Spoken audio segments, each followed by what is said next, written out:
அத்தியாயம் 6. காலையில் கண் விழித்த நித்திலாவிற்கு தலை பாரமாக இருந்தது. மாத்திரைகளின் வீரியமா என்னவென்று தெரியவில்லை. அடித்து போட்டார் போல தூங்கியிருந்தாள். மாத்திரை என்றவுடன் யுகேந்திரன் தான் ஞாபகத்திற்கு வந்தான். நேற்று இரவு மாத்திரை கொடுத்துவிட்டு முத்தமிட்டானே, நிச்சயமாக அது கனவில்லை. அவளுக்கு நன்றாக ஞாபகம் இருக்கிறது. நேற்றைய நிகழ்வுகள் நினைவில் வர குனிந்து தன் உடையை பார்த்தாள். மெல்லிய மஞ்சள் வண்ணத்தில் ஒரு சுடிதார். கைக்கு அகப்பட்டதை வாங்கி கொண்டு வந்திருக்கிறான் என்று நன்றாக புரிந்தது. ஆனாலும் அவளுக்கு அளந்து வைத்தார் போல அத்தனை கச்சிதமாக பொருந்தியது. போன் சினுங்கவும் படுத்தபடியே திரும்பி பார்த்தாள். யுகேந்திரன் தான் அழைத்து கொண்டிருந்தான். அழைப்பை ஏற்றாள். Hello, good morning Nithila. Good morning. அவள் குரல் நலிந்திருந்தது. என்னம்மா, இன்னும் பெயின் இருக்கா? லேசா இருக்கு. டாக்டர் 2 நாளைக்கு பெட் ரெஸ்ட் எடுக்க சொல்லியிருக்காங்க. அதனால லீவ் சொல்லிடு. என்னால இப்போ அங்க வர முடியாது நித்திலா. இன்னைக்கு முக்கியமான ஒரு வேலை இருக்கு. ஃபாரஸ்ட் வரைக்கும் போகணும். நான் ஈவினிங் கண்டிப்பா வரேன். பங்கஜம் அம்மா நேரத்துக்கு மாத்திரையை கொடுப்பாங்க. சமத்தா சாப்பிட்டுட்டு தூங்கணும், புரியுதா? நித்திலா, பேச மாட்டியா? அவன் குரல் கரகரப்பாக வந்தது. நேற்றிலிருந்து அவன் ஒருமையில் அழைத்து கொண்டிருப்பதை அவள் மனம் அவசரமாக குறித்து கொண்டது. என்ன பேச? ஓயாம பேசுற நித்திலாவா இது? அவள் மௌனம் அவனுக்கு சிரிப்பை வரவழைக்க, ஓகேடா, நான் ஈவினிங் பாக்குறேன் என்று விட்டு டிஸ்கனெக்ட் பண்ணினான். மெதுவாக எழுந்த நித்திலா பாத்ரூமிற்குள் நுழைந்தாள். குளிக்க முடியுமா என்று தெரியவில்லை. நெற்றியில் இருந்த பிளாஸ்டரில் நீர் படாமல் முகத்தை கழுவிக்கொண்டாள். இவள் வெளியே வரவும் பங்கஜம் அம்மா காஃபியை நீட்டினார். இப்ப எப்படி இருக்கு கண்ணு? பரவாயில்லம்மா, நல்ல சத்தான ஆகாரமா குடுங்கன்னு தம்பி சொல்லிட்டு போயிருக்கு. நான் சூப்பு பண்றேன் கண்ணு, கொஞ்ச நேரத்துல குடிக்கலாம். சரிம்மா. காஃபியை குடித்தபடி ஹாலுக்கு வந்தவள் வீட்டு வாசலில் உட்கார்ந்திருந்த மனிதனை கண்டதும் திகைத்து விட்டாள். பங்கஜமா, யாரு இங்க இருக்கிறது? அவள் குரலில் பதட்டம் இருந்தது. அவசரமாக வந்த பங்கஜம், தம்பியோட ஏற்பாடு கண்ணு. ராத்திரி பூராவும் இங்கதான் காவலுக்கு இருந்தாங்க. நீங்க எங்க வெளியில போனாலும் அவங்க கூட வருவாங்களாம் என்றார். நித்திலாவிற்கு எல்லாம் விசித்திரமாக இருந்தது. என்ன நடக்கிறது இங்கே? நேற்று வரை தன் கட்டுப்பாட்டில் இருந்த வீட்டில் இன்றுதான் அந்நியம் போல உணர்ந்தாள். இவர்கள் பேசிக் கொண்டிருக்கும் பொழுதே கூர்கா வந்தார். கையில் ஏதோ இருந்தது. அம்மணி, தம்பி வீட்டு டிரைவர் இத குடுத்துட்டு போனாரு. உங்ககிட்ட தம்பி இதை கொடுக்க சொன்னாங்களாம். காஃபி கப்பை பங்கஜம் அம்மாவிடம் நீட்டியவள் அதை வாங்கி கொண்டாள். வெள்ளை பேப்பரில் அழகாக சுற்றி இருந்தது. வாங்கும் போதே நித்திலாவிற்கு அது ரோஜாக்கள் என்று புரிந்தது. பேப்பரை பிரித்தாள். நீல நீல காம்புகளுடன் கற்றையாக நல்ல அடர் சிவப்பில் உயர் ரக ரோஜா பூக்கள் ஒரு ரிப்பனால் கட்டப்பட்டிருந்தது. பூக்களை பார்த்தவுடன் கூர்காவும் பங்கஜம் அம்மாவும் ஒரு புன்னகையுடன் சட்டென்று நகர்ந்து விட்டார்கள். நித்திலாவிற்கு ஒரு மாதிரி ஆகி போனது. ரிப்பனுக்கு பக்கத்தில் ஒரு சின்ன கார்டு இருந்தது. முத்து போல எழுத்துக்கள். படித்தாள். கண்களில் நீர் கூர்த்தது. நீல கருவிழியில் ஓலை கொண்டு மை எழுதி, ஏல கருங்குழியில் இதமாக நெய் தடவி, வாரி தலை சீவி வகிடெடுத்து பின்னலிட்டு, வாரி அணைக்க வரும் வாஞ்சையில் நான் தாயடியோ. நான் தாயுமானவன், தந்தையானவன், அன்பு சேவகன், அருமை நாயகன். வரிகள் இப்படி முடிந்திருக்க கடைசியில் உன் கவிஞன் என்று முடித்திருந்தான்.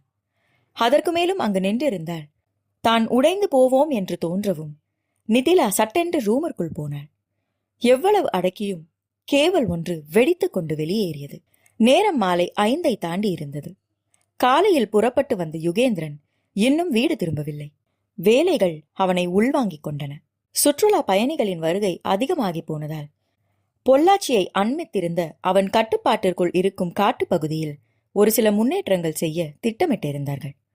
அதில் முதற்கட்டமாக ஒரு சில இடங்களில் இயற்கையை பாதிக்காத வகையில் சின்னதாக வீதிகள் அமைத்தார்கள். இராத்தங்களுக்கும் மக்களுக்கும் அனுமதி இருந்ததால் இது போன்ற சின்ன சின்ன வசதிகள் தேவைப்பட்டன. அன்றைய நாள் முழுவதும் அங்கேயே கழிந்தது யுகேந்திரனுக்கு. வீதிகளை அமைத்தாலும் மரங்களுக்கு எந்த பாதிப்பும் இன்றி வேலையை நடத்துவதில் யுகேந்திரன் மிகவும் கண்ணும் கருத்துமாக இருந்தான். இருந்தாலும் மனம் முழுவதும் நித்திலா வசமே இருந்தது. நேற்று இரவு வீட்டிற்கு போகும்பொழுதே 11 ஆகிவிட்டது. அம்மாவிற்கு தாமதமாகும் என்று மட்டும் தகவல் சொல்லியிருந்தான். வேறு ஒன்றும் சொல்லவில்லை. அவரை பதட்டப்படுத்த அவனுக்கு விருப்பமில்லை. எப்படியும் டாக்டர் ஆண்டி மூலமாக விஷயம் அவர் காதுக்கு போகும் என்று யுகேந்திரன் அறிவான். இரவு முழுவதும் அத்தனை ஆழ்ந்த உறக்கம் இல்லை யுகேந்திரனுக்கு. அதீத மகிழ்ச்சியா என்னவென்று தெரியவில்லை. தூக்கம் அவனை தழுவாமல் எட்ட நின்று வேடிக்கை பார்த்தது. நிலா நிலா நிலா. மனம் முழுவதும் அந்த பெண்தான் நிறைந்திருந்தாள். நடந்த நிகழ்வு மனதிற்கு வேதனை தந்திருந்தாலும் அப்படி ஒன்று நடந்திருக்காவிட்டால் தன் கூட்டை விட்டு தான் வெளியே வந்திருக்க போவதில்லை. அது யுகேந்திரனுக்கு சர்வ நிச்சயமாக தெரிந்திருந்தது. நண்பரோடு பேசிக் கொண்டிருந்தாலும் அவன் கண்கள் நித்திலாவை வட்டமிட்டு கொண்டுதான் இருந்தன. அந்த இருசக்கர வாகனம் அவளை நெருங்கும் பொழுதே அவனுக்கு புரிந்தது, ஏதோ விரும்பத்தகாத ஒன்று நடக்கப் போகிறதென்று. முழுதாக முகத்தை மறைக்கும் வகையில் கருப்பு நிற ஹெல்மெட்டை அணிந்திருந்தார்கள். பின்னால் அமர்ந்திருந்தவன் அவள் புடவை முந்தானையை பிடித்தபொழுது உயிரே போனது யுகேந்திரனுக்கு. எப்படித்தான் அவளிடம் போய் சேர்ந்தானோ அவனுக்கே தெரியாது. கூனி குறுகி கிழிந்த ஜாக்கெட்டோடு அவள் தன்னிடம் ஓடிய நொடி யுகேந்திரனுக்கு புரிந்தது, அவள்தான் இனி தன் உலகம் என்று. இனி யாருக்காகவும் எதற்காகவும் அந்த பெண்ணை அவனால் விட்டுக் கொடுக்க முடியாது. அதில் அத்தனை உறுதியாக இருந்தான். அவனுக்கும் அவளுக்கும் இடையிலான வாழ்க்கையில் நிறைய கருத்து வேறுபாடுகள் வரலாம், மோதல்களும் வரலாம்.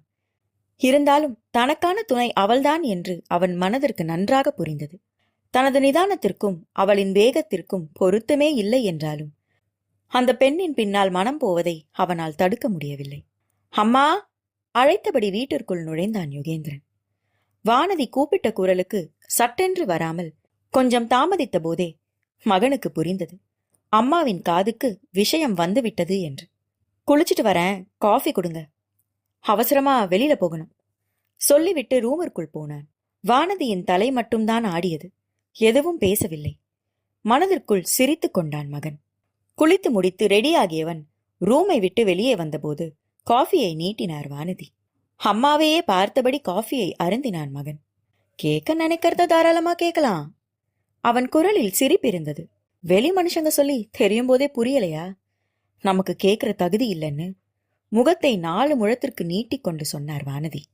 ஒரு புன்சிரிப்போடு காஃபியை பருகியவன் காலி கப்பை மேஜையில் வைத்தான். அம்மாவின் தோளில் கைகளை மாலையாக போட்டவன், என்ன சொல்ற வானதி, எனக்கு அந்த பொண்ணை ரொம்பவே பிடிச்சிருக்குன்னு சொல்றியா என்றான். அவன் கேள்வியில் முகத்தை திருப்பிக் கொண்டார் வானதி. சாரிமா, நான் பண்ற காரியம் உங்களுக்கு பிடிக்காதப்போ எப்படி நான் அதை உங்ககிட்ட சொல்ல முடியும்? பிடிக்காதுன்னு நான் எப்போ சொன்னேன் யுகேந்திரா? ஒத்து வராதுன்னு சொன்னீங்களேம்மா. அதையும் தாண்டி உனக்கு அந்த பொண்ணை பிடிச்சிருந்தா அம்மா வேணான்னு சொல்லுவேனாப்பா? அப்போ ஓகே சொல்லுவீங்களா? எனக்கு பெர்மிஷன் கொடுப்பீங்களா வானதி மேடம்? கேலியாக கேட்டாலும் அவன் முகத்தில் எதிர்பார்ப்பு இருந்தது. போடா, வெடுக்கென்னு சொல்லிவிட்டு நகர்ந்தார் வானதி. அவருக்கு முன்னால் வழியை மறித்தபடி வந்து நின்றான் யுகேந்திரன். அம்மா, யார வேணும்னாலும் நான் சமாளிச்சிடுவேன். ஆனா அங்க ஒருத்தி உட்கார்ந்திருக்கா பாரு, அவளுக்கு எப்படிதான் என்ன புரிய வைக்க போறேன்னே தெரியலையே. மகனின் நடிப்பில் பக்கென்று சிரித்தார் வானதி. ஏன் யுகேந்திரா, நேத்து அவ்வளோ பெரிய விஷயம் நடந்திருக்கு, அத்தனை பேரையும் விட்டுட்டு என்கிட்ட தானே ஒட்டிக்கிட்டா? அதுல இருந்தே அவளுக்கு அவளோட மனசு புரிய வேணாமா? ரொம்ப கஷ்டப்பட்டாளாப்பா. ஒரு பெண்ணாக வானதியின் முகத்தில் இப்பொழுது கவலை தெரிந்தது. யுகேந்திரன் கொஞ்ச நேரம் அமைதியாக இருந்தான். எல்லாரும் கொஞ்சம் வயசுல பெரியவங்களா இருந்ததால இங்கீதமா நடந்துக்கிட்டாங்கம்மா. இதுவே இளவட்டங்களா இருந்திருந்தா இந்நேரத்துக்கு யூடியூப்லயே வந்திருக்கும். ஐயோ. சேலையை இழுத்த வேகத்துல ஜாக்கெட்டு. அதற்கு மேல் சொல்ல முடியாமல் தடுமாறினான் யுகேந்திரன். வானதியின் முகம் கசங்கி போனது. சரி விடுப்பா, யாரு செஞ்ச புண்ணியமோ ஒன்னும் ஆகல. அது சரி, இப்போ ஐயா எங்க பயணம்? சூழ்நிலையை இலகுவாக்க கேள்வியில் இறங்கினார் வானதி. அது சரியாக வேலை செய்ய வேற எங்க, அம்னிய பாக்கதான். டேய், நான் உன்னோட அம்மாடா. அதுக்கு என்ன வானதி, உன்கிட்ட சொல்லாம நான் ஏதாவது பண்ணியிருக்கேனா? அதுக்காக சைட் அடிக்க போறதையும் சொல்லிட்டே போவியா? ஏன், அதுல என்ன தப்பு? மண்ணாந்த மாதிரி முழிச்சுக்கிட்டு நிப்பா, இதுல நான் சைட் அடிச்சிட்டாலும் நல்லா வேணும்பா உனக்கு. ஆனாலும் இது கொஞ்சம் ஓவர் யுகேந்திரா. சப் கலெக்டர் உனக்கு மண்ணாந்தையா? கேள்விப்பட்டா உன்னை ஒரு வழி பண்ணிடுவா. பண்ணாலும் பண்ணுவா. சொன்னவன் சட்டென்று வானதியின் காலை தொட்டான். கடுமையான போருக்கு போகும் உங்கள் மகனை ஆசீர்வாதம் பண்ணுங்கள் அன்னையே. வெற்றியோடு திரும்பி வா மகனே. எதுக்கும் உங்க மகனை ஒரு தடவை நல்லா பாத்துக்கோங்க வானதி. சரி சரி விடு, கெஞ்சி பாரு. இலகலையா சட்டுன்னு காலில் விழுந்துரு. அதை விட பெஸ்ட் ஒண்ணுமே கிடையாது. கால்லையா? யுகேந்திரனின் முகம் அஷ்டகோணலானது. ஏன் பொண்டாட்டி காலை பிடிக்க மாட்டீங்களோ? இதுக்கு அவளே தேவல. சொன்னவன் காரை நோக்கி போனான். வானதியின் சிரிப்பு அவனை தொடர்ந்தது. யுகேந்திரன் நிதிலாவின் வீட்டை அடைந்தபொழுது கூர்கா கேட்டை திறந்து விட்டார். ஒரு தலையசைப்போடு காரை உள்ளே செலுத்தியவன் வீட்டின் அருகே நிறுத்தினான். பங்கஜம் அம்மா வெளியே வந்தவர் இவனை பார்த்ததும் புன்னகைத்தார். வாங்க தம்பி. நிதிலா எங்கம்மா? யுகேந்திரனின் கேள்விக்கு கண்களால் பதில் சொன்னார் அந்த அம்மா. அவரின் ஜாடையில் திரும்பி பார்த்தான் யுகேந்திரன். வீட்டுக்கு முன்னால் இருந்த அந்த சின்ன தோட்டத்தில் இருட்டில் அமைதியாக அமர்ந்திருந்தாள். அவள் கண்ணுக்கு தெரியும் தொலைவில் அவளை கண்காணித்தபடி அமர்ந்திருந்தார் யுகேந்திரன் நியமித்த மனிதர். பங்கஜம் அம்மாவை பார்த்து புன்னகைத்தவன் தோட்டத்திற்கு போனான். இவன் கண் அசைவில் அந்த மனிதர் விலகி போனார். நிதிலா, இப்ப எப்படி இருக்கு? அவள் பக்கத்தில் அமர்ந்தபடியே கேட்டான் யுகேந்திரன். என்றபடி தலையை குனிந்து கொண்டாள் பெண். சாப்பிட்டு மாத்திரையெல்லாம் போட்டாச்சா? இப்பதான் பங்கஜா அம்மா கொடுத்தாங்க. அவள் பதிலில் ஒரு விலகல் தெரிந்தது. என்ன ஆச்சுடா? ஏன் ஒழுங்கா பேச மாட்டேங்கிற? உங்களுக்கு என்ன சார் ஆச்சு? ஏன் இப்படியெல்லாம் நடந்துக்கிறீங்க? நான் என்ன பண்ணேன் நிதிலா? நான் மேலே சொல்ல முடியாமல் தடுமாறினாள் பெண். அவள் கண்களை நேராக பார்த்தான் யுகேந்திரன். ஏன் பிடிக்கலையா? ஒத்து வராது சார். அதான் ஏன்? உங்க லெவல் வேற சார். அதுக்கு ஈடு கொடுக்க என்னால முடியாது. கஷ்டப்படுவீங்க.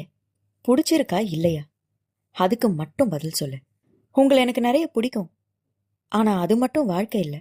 வேற எது வாழ்க்கை நிதிலா? எனக்கு உன்னை பிடிக்குது. உனக்கு என்ன பிடிக்குது?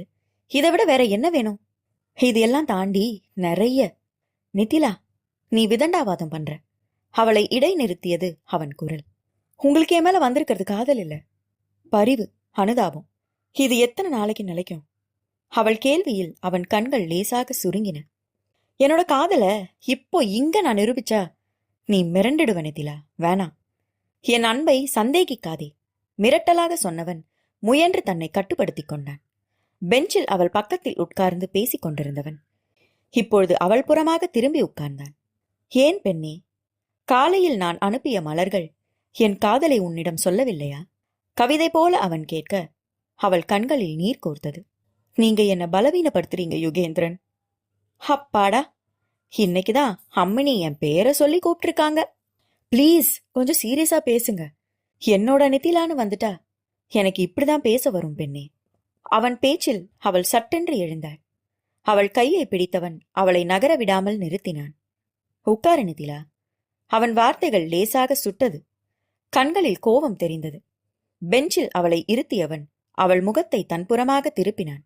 நிதிலா, இது சப் கலெக்டர் ஆபீஸும் இல்ல, இப்போ நீ சப் கலெக்டரும் இல்ல. இது நம்ம வீடு. இங்க நான் தான் புருஷன், நீதான் பொண்டாட்டி. புரியுதா? இதுல எந்த மாற்றமும் இல்ல. நீ சொன்னியே எங்க அம்மா கிட்ட எனது வீட்டை இல்லமாக்கினாள்னு, அது மாதிரி ஒரு வாழ்க்கைய நாம வாழணும். அவன் பேச பேச அவன் கண்களையே பார்த்தபடி இமைக்காமல் அமர்ந்திருந்தாள் நிதிலா. வீட்டுக்கு வெளியில நீ என்ன சாகசம் வேணாலும் பண்ணு.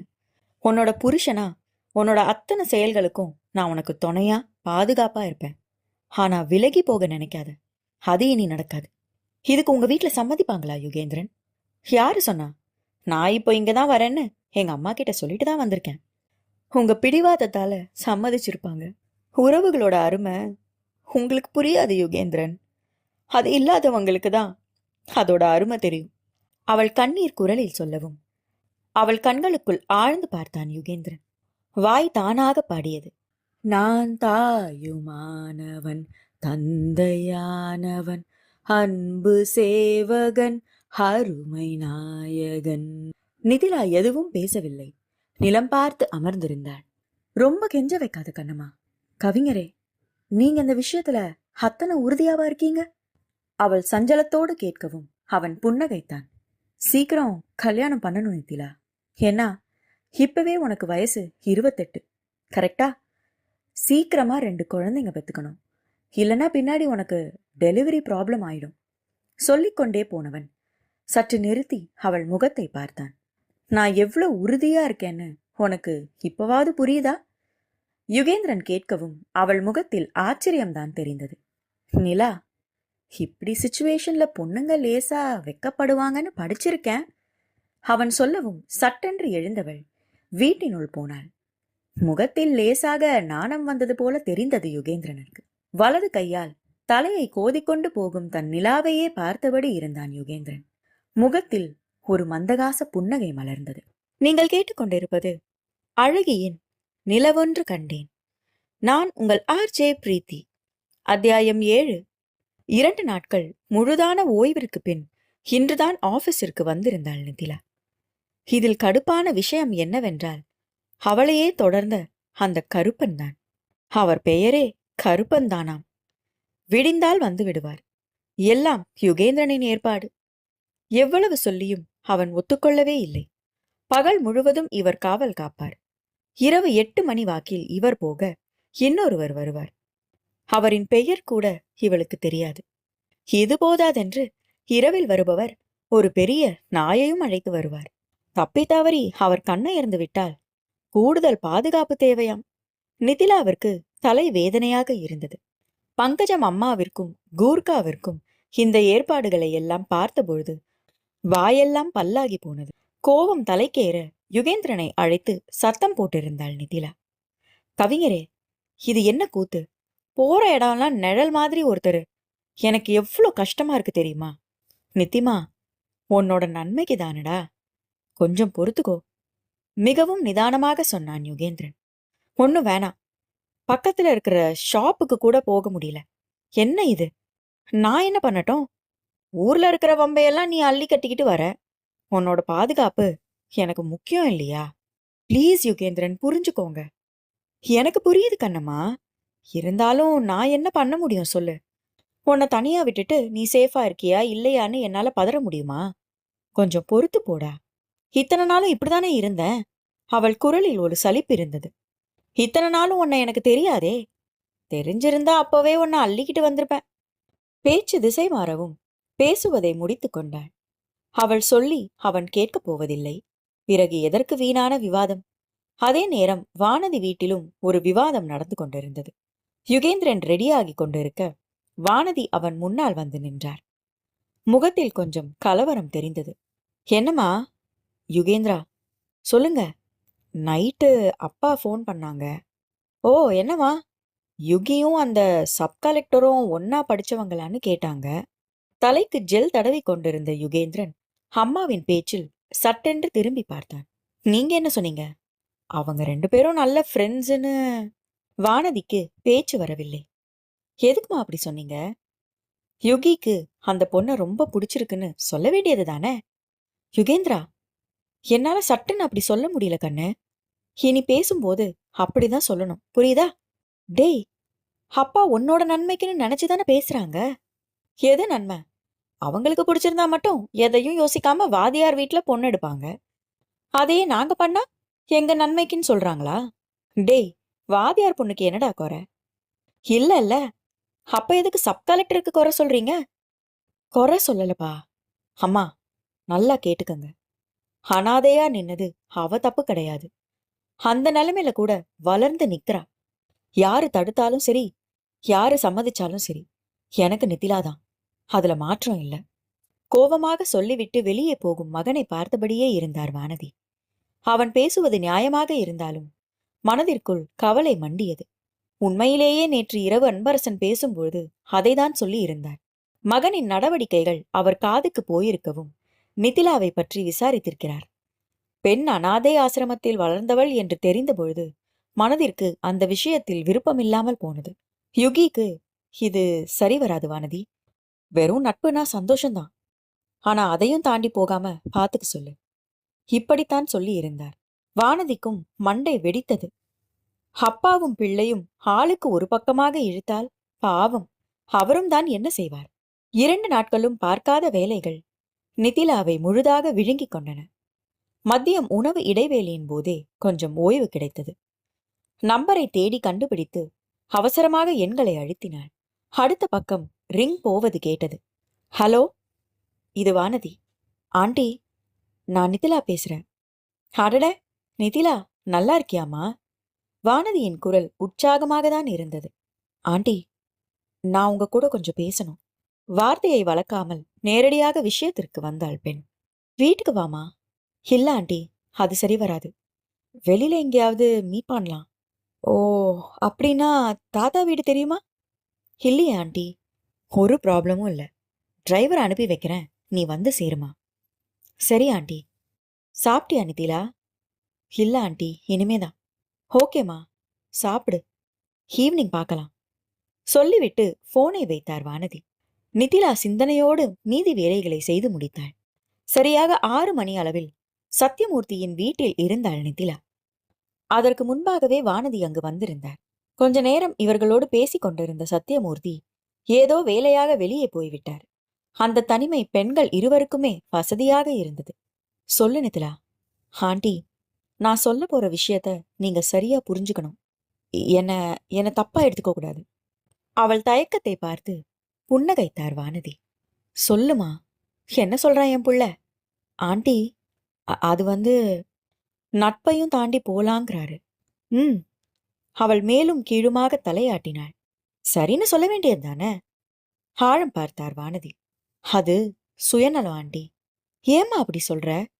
நான் வளர்ந்த இடம், சூழ்நிலை எல்லாம் ரொம்பவே வித்தியாசமானது ஆண்டி. உங்க பையனால நான் சுகப்படலாம், ஆனா என்னால அவங்க சுகப்படுவாங்களான்னு கேட்டா எனக்கு அதுக்கு பதில் தெரியாது ஆண்டி. கவிஞரை எனக்கு ரொம்ப பிடிக்கும், அவங்க நல்லா இருக்கணும். நிதிலாவின் பேச்சில் கண்கள் கலங்கின வானதிக்கு. நிதிலா, இந்த எண்ணம் ஒண்ணு மட்டும் போதுமா? இதை விட என்ன தகுதி வேணும் உனக்கு? ஆண்டி, பிராக்டிக்கலா யோசிங்க. உணர்ச்சி வசப்பட்டு எந்த முடிவுக்கும் வரக்கூடாது. சரிம்மா, நான் உன்னை கேட்கட்டுமா? கேளுங்க ஆண்டி. யுகி உனக்கு ஒத்து வர மாட்டான்னு சொல்லிட்டேன்.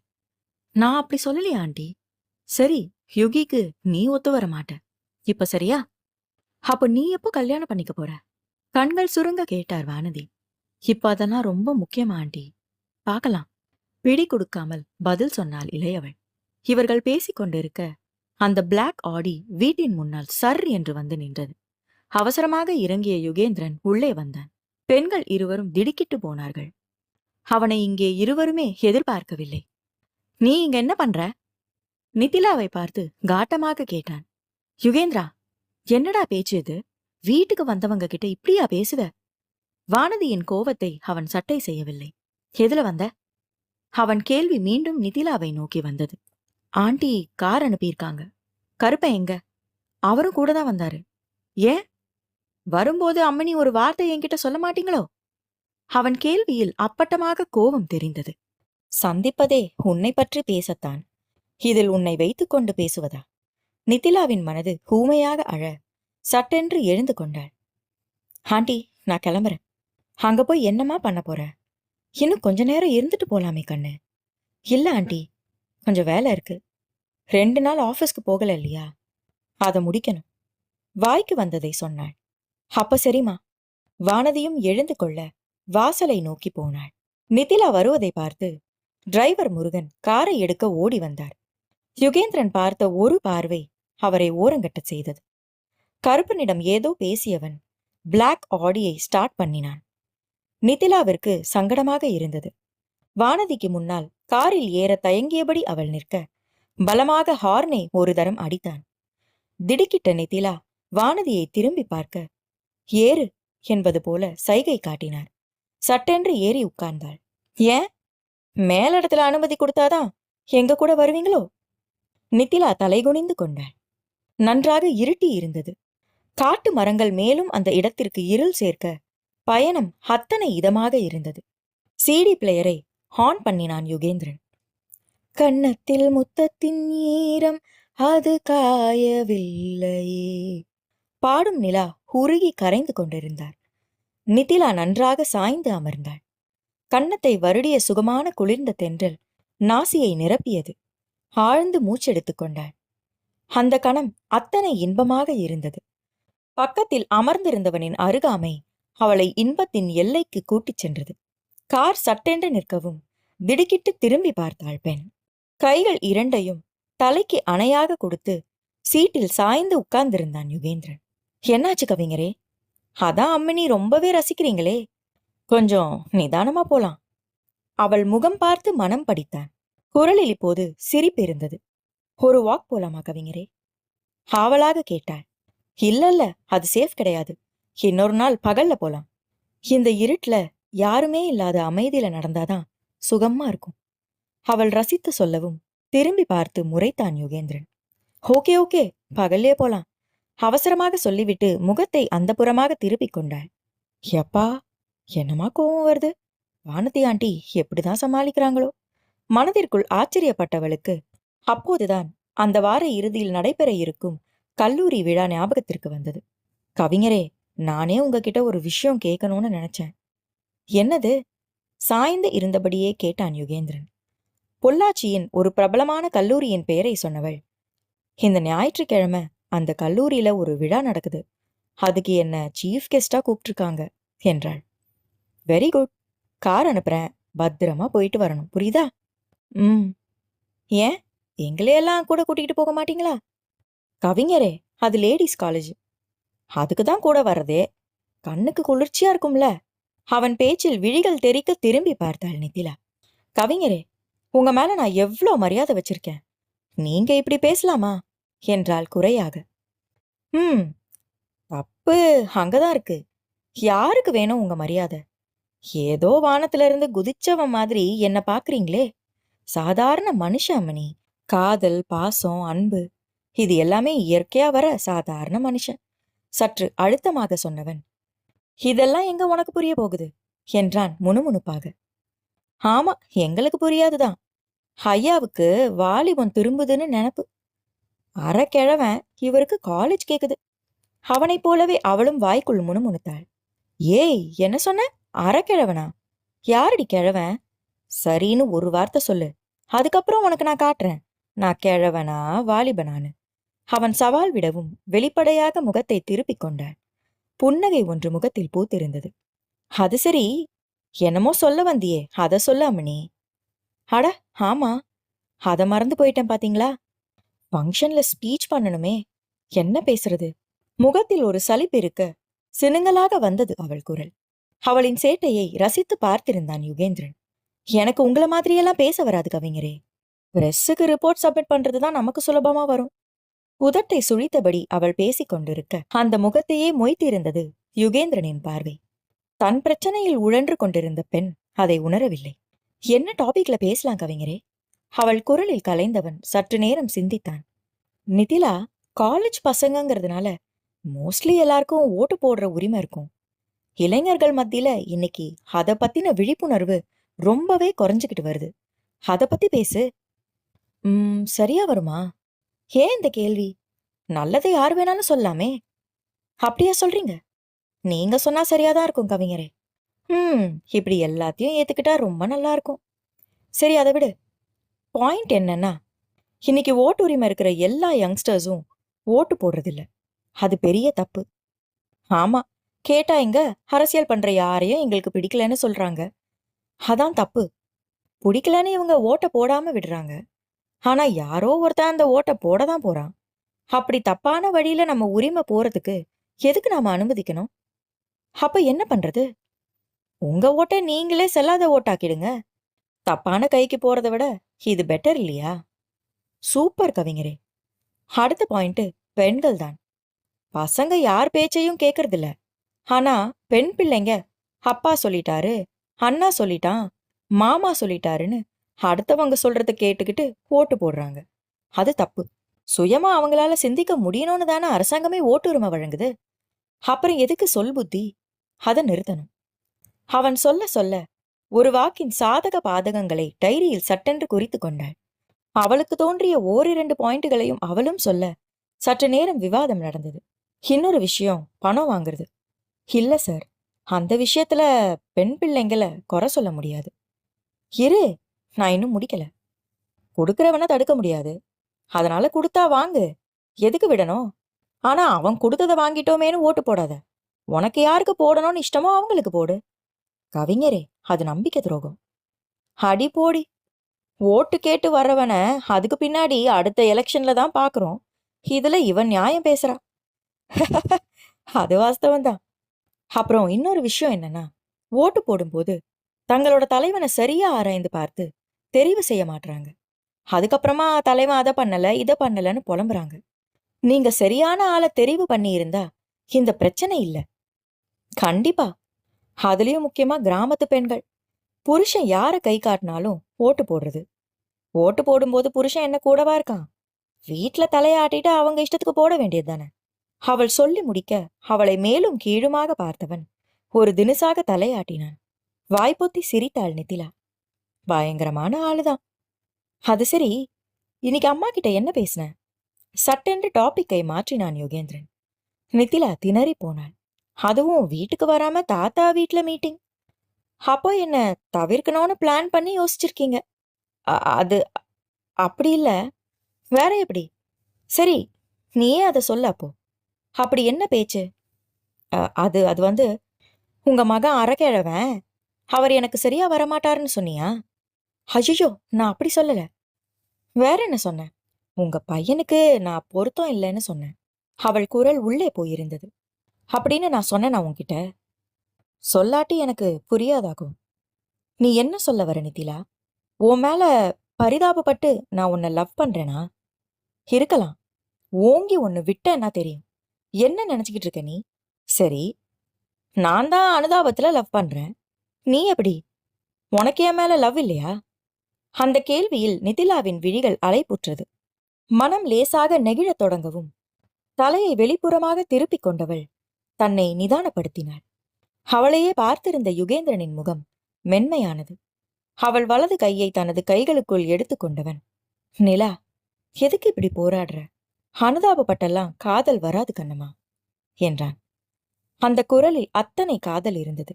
எனக்கு உங்க மேல மரியாதை இருக்கு கவிஞரே, ஒத்துக்கிறேன். ஆனா காதல் இல்ல. திராவகமாக வந்து விழுந்தது அவள் வார்த்தைகள். வாட்? கமகேன்? அவன் குரலில் ஆச்சரியம் இருந்தது.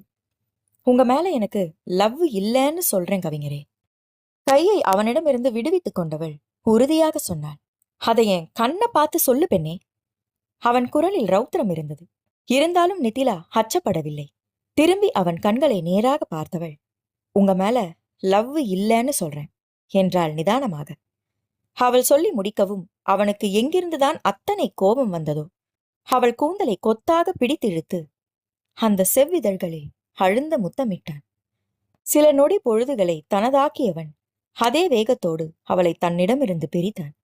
இப்ப சொல்லுடி, உனக்கு என் மேல லவ் இல்லைன்னு. இப்ப சொல்லுடி, உனக்கு என்ன பிடிக்கலன்னு. இப்ப சொல்லு, இப்ப சொல்லு. நான் நம்புறேன். அந்த பிளாக் ஆடி அதிர்ந்தது. நித்திலா ஓய்ந்து போனாள். அவனோடு போராடுவது போதாதென்று இப்பொழுது தன்னோடு தானே போராடுவது மிகவும் கொடுமையாக இருந்தது. மிகவும் அண்மையில் தெரிந்த அந்த கண்களை சந்திக்க திராணி இல்லாமல் அந்த தோளை சரணடைந்தாள். ஒரு வேகத்தில் மூர்க்கத்தோடு செயல்பட்ட யுகேந்திரனுக்கு அப்போதுதான் தன் செயலின் வீரியம் புரிந்தது. நானா? அதுவும் ஒரு பெண்ணிடம், அதுவும் தான் அத்தனை மரியாதை வைத்திருப்பவளிடம். கண்களை இறுக மூடிக்கொண்டான். போன் சினுங்கவும் அவனிடமிருந்து விலகி போனாள் நிதிலா. அதை அனுமதிக்காதவன் அவளை அணைத்துக் கொண்டான். பங்கஜம் அம்மா அழைத்துக் கொண்டிருந்தார். அழைப்பை ஏற்றான் யுகேந்திரன். அடுத்த முனையில் அவர் பேசுவது நித்திலாவிற்கும் கேட்டது. தம்பி, அம்மனி இன்னும் வீட்டுக்கு வரலையே. அவர் குரலில் பதட்டம் இருந்தது. என் கூட தான் இருக்காங்க, நீங்க பயப்படாதீங்கம்மா. ஹோ, அப்பனா சரி தம்பி. டக் என்று போனை வைத்தார் பங்கஜம். யுகேந்திரனுக்கு மிகவும் சங்கடமாக இருந்தது. எப்போதும் நிதானமாக இருப்பவன் அன்று அவள் விஷயத்தில் தடம் புரண்டு இருந்தான். அவன் கட்டை விரல் அவள் இதழ்களை மெதுவாக வருடி கொடுத்தது. அவன் வருடலில் சிலிர்த்தது நித்திலாவிற்கு. அவள் மேனியில் ஓடிய சிலிர்ப்பை உணர்ந்த யுகேந்திரன் அவள் நெற்றியில் முத்தம் வைத்தான். Sorry Kannamma, really sorry. நான் அப்படி நடந்திருக்க கூடாது. சாரி. அவன் இறஞ்சிய பொழுதும் நித்திலா எதுவும் பேசவில்லை. உன் விஷயத்துல மட்டும் நான் ஏன் இப்படி நிதானத்தை இழக்கிறேன்னு எனக்கு புரியல. சாரி, சாரிடா. அவன் அத்தனை சாரி சொன்ன போதும் அமைதியாகவே இருந்தாள். வீடு வந்து சேர்ந்த பிறகும் நித்திலா பேசவில்லை. குற்றம் செய்த பிள்ளை தாயின் முகத்தை பார்ப்பது போல யுகேந்திரன் அவள் ஒரு பார்வைக்காக காத்திருந்தான். அவள் இலகவே இல்லை. நீங்கள் கேட்டுக்கொண்டிருப்பது அழகியின் நிலவொன்று கண்டேன். நான் உங்கள் RJ பிரீத்தி. அத்தியாயம் 8. ஒரு வாரமாக யுகேந்திரனை கவனித்துக் கொண்டுதான் இருந்தார் வானதி. அத்தனை கலகலப்பு இருக்கவில்லை. வேலை பலு என்று நினைத்திருந்தார். ஆனால் எதையோ பறிகொடுத்தது போல அவன் உட்கார்ந்த தோற்றம் மனதை என்னவோ செய்தது. ஒற்றை பையன் என்று அன்பரசு கொஞ்சினாலும் வானதி கொஞ்சம் கண்டிப்பான அம்மாதான். பிள்ளையின் உணர்வுகளை சரியாக புரிந்து கொள்வார். ஒரு நல்ல அம்மா என்பதை விட யுகேந்திரனுக்கு ஒரு நல்ல தோழி என்றால் சரியாக இருக்கும். வீட்டுக்கு முன்னால் இருந்த அந்த பரந்த தோட்டத்தின் புல்வெளியில் வானம் பார்த்து படுத்திருந்தான் யுகேந்திரன். கைகள் இரண்டும் தலைக்கு அணையாக இருந்தது. பக்கத்தில் வந்து அமர்ந்த அம்மாவை கூட உணராமல் வானத்தை வெறித்தபடி படுத்திருந்தான். கொஞ்ச நேரம் அமைதியாக இருந்த வானதி லேசாக அழைத்தார். யுகேந்திரா. அம்மாவின் குரலில் கலைந்தவன் தலையை திருப்பி பார்த்தான். என்னாச்சு? ஏன் ஒரு மாதிரியா இருக்க? ஒன்னும் இல்லையே. அம்மா கிட்ட கூட பொய் சொல்லுவியா நீ? அது வேலையில ஏதாவது ப்ராப்ளமா என்ன? இல்ல, அவசரமாக வந்தது பதில். நிதிலா கூட சண்டை போட்டியா? அந்த அமைதியே சொன்னது எங்கப்பன் குதிரைக்குள் இல்லை என்று. என்ன ஆச்சு சொல்லுப்பா. உன்னை இப்படி பார்க்க அம்மாவுக்கு கஷ்டமா இருக்குப்பா. வானதி வற்புறுத்தவும் வாயை திறந்தான் யுகேந்திரன். 2 நாள் ஆச்சு, பேச மாட்டேங்கிறா. ஓ, வீட்டுக்கு போய் பாரேன். அதுக்கு எனக்கு தைரியம் இல்லை. மகன் பேச்சில் ஆச்சரியப்பட்டார் வானதி. அப்படியென்றால் தவறு தன் மகன் பேரில்தான் இருக்கிறது என்று புரிந்தது. நீ என்ன பண்ண? அம்மாவின் குரலில் பேதத்தை உணர்ந்தவன் எழுந்து உட்கார்ந்தான். என்ன பிடிக்கலன்னு சொல்லிட்டா. அதை என் கண்ணை பார்த்து சொல்லிடுங்கிற? எந்த தயக்கமும் இல்லாம என் கண்ணை பார்த்து உன்னை எனக்கு பிடிக்கலன்னு கூலா சொல்றா? எனக்கு அப்படி ஒரு கோவம் வந்துச்சு. டேய், கோவத்துல என்னடா பண்ண அவள? கைய நீட்டிட்டியா? வானதியின் குரலில் அத்தனை பரபரப்பு இருந்தது. இல்ல, கொஞ்சம் உரிமை எடுத்துக்கிட்டேன். மகனின் பேச்சில் வானதியின் கண்கள் சுருங்கின. அந்த பேச்சை புரிந்து கொள்ள சில வினாடிகள் தேவைப்பட்டது அவருக்கு. புரிந்தபோது ஆத்திரத்தின் எல்லைக்கே போனார் வானதி. யுகேந்திரனுக்கு 4-5 அடிகள் போட்டவர். டேய், புள்ளையாடா நீ? ஏன் புள்ளையாடா நீ? என்ன காரியம் பண்ணியிருக்க? எப்படிடா அவ உன்னை சும்மா விட்டா? அவ பேசினது மட்டும் தப்பில்லையா? அவ என்னடா தப்பா சொல்லிட்டா? பிடிக்கலன்னு சொல்லியிருக்கா. பொய். அத நிறுவி. அதத்தான் பண்ண. சி, உன்கிட்ட நான் இதை எதிர்பார்க்கல யுகேந்திரன். ரொம்ப கற்பனை பண்ணிக்காத வானதி. மகனின் பதிலில் இன்னும் 4 அடிகள் போட்டார் அம்மா. பெருசா பண்ணாலும் சின்னதா பண்ணாலும் தப்பு தப்புதாண்டா. ஒரு பொண்ணோட விருப்பம் இல்லாம அவ விரல் நுனிய பிடிக்கிறதுக்கு கூட உனக்கு உரிமை இல்லை. அவ உன்னோட பொண்டாட்டியா இருந்தா கூட. ஆத்திரத்தில் சத்தம் போட்டவர் எழுந்து வீட்டை நோக்கி போனார். வாய் மகனை வசைபாடியபடியே இருந்தது. அதெல்லாம் விருப்பம் இருந்துச்சு, அதான் எழஞ்சிக்கிட்டே இருந்தாளே. அம்மா பக்கத்தில் இல்லை என்ற தைரியத்தில் வாய்க்குள் முணுமுணுத்தான் யுகேந்திரன். உன்னையெல்லாம் இலக்கியம் பேச அனுமதிச்சது தப்பா போச்சு. நடந்து போனவர் திரும்பி நின்று சாடினார். ஹே வானதி, களவு பண்ணியது உன் மகன் யுகேந்திரன் அல்ல, அவன் நிதிலாவின் காதலன், கவிஞன் என்றான் சத்தமாக இங்கிருந்தபடியே. பக்கத்தில் இருந்த சின்ன கல் ஒன்றை பொறுக்கிய வானதி அதை மகனை நோக்கி விட்டெறிந்தார். லாவகமாக அதிலிருந்து கடைசி நேரத்தில் தப்பினான் யுகேந்திரன். நிதிலாவுடன் பேசி 1 வாரமாகி இருந்தது.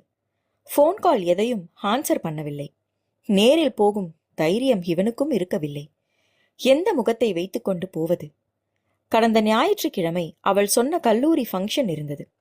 மறக்காமல் பிளாக் ஆடியை டிரைவர் முருகனோடு அனுப்பி வைத்தான். கொத்தாக குண்டுமல்லி சரத்தை டிரைவரின் கையில் கொடுத்து கூடவே சின்னதாக ஒரு கார்டை கொடுத்திருந்தான். கார்டில் கட்டுக்குள்ளே நிற்காத திரிந்த காளையை கட்டிவிட்டு கண் சிமிட்டும் சுந்தரியே என்று எழுதியிருந்தான். டிரைவர் அதை கொடுத்த பொழுது மறுக்காமல் வாங்கி கொண்டாளாம். யுகேந்திரனுக்கு அத்தனை மகிழ்ச்சியாக இருந்தது.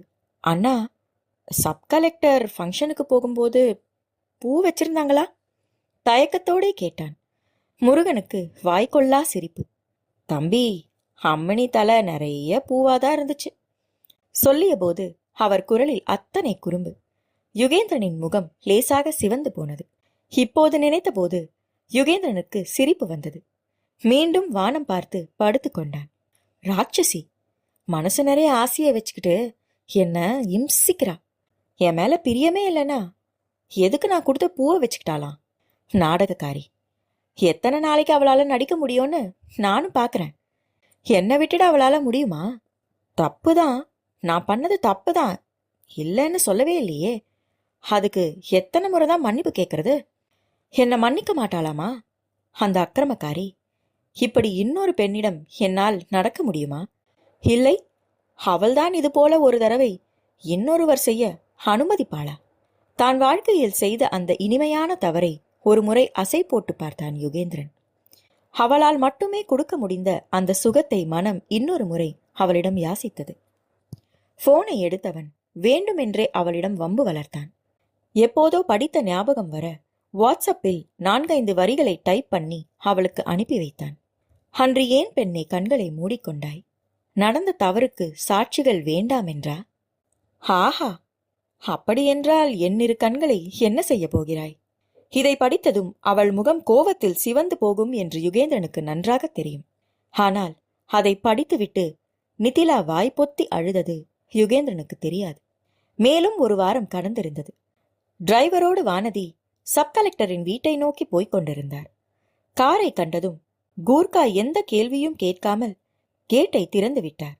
என்ன முருகா, என்ன ஏதுன்னு ஒன்னும் விசாரிக்கல, அவர் பாட்டுக்கு கேட்டை திறந்து விடுறாரு. நம்ம தம்பியோட காருக்கு இங்க அத்தனை மரியாதாமணி. முருகனின் குரலில் அத்தனை பெருமை தெரிந்தது. மரியாதை மட்டும்தானா முருகா? 10 வருட விசுவாசி என்பதால் குடும்ப கதைகளை இலகுவாக பேசினார் வானதி. விருப்பமும் இருக்கு அம்மணி.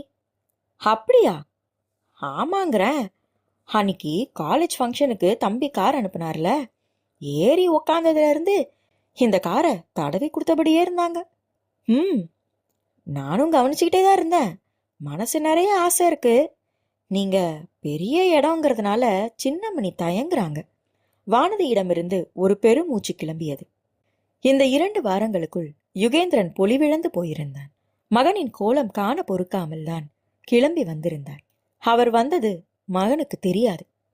கார் வீட்டின் முன் நிற்கவும் பங்கஜம் அம்மா ஆர்வமாக ஓடி வந்தார்.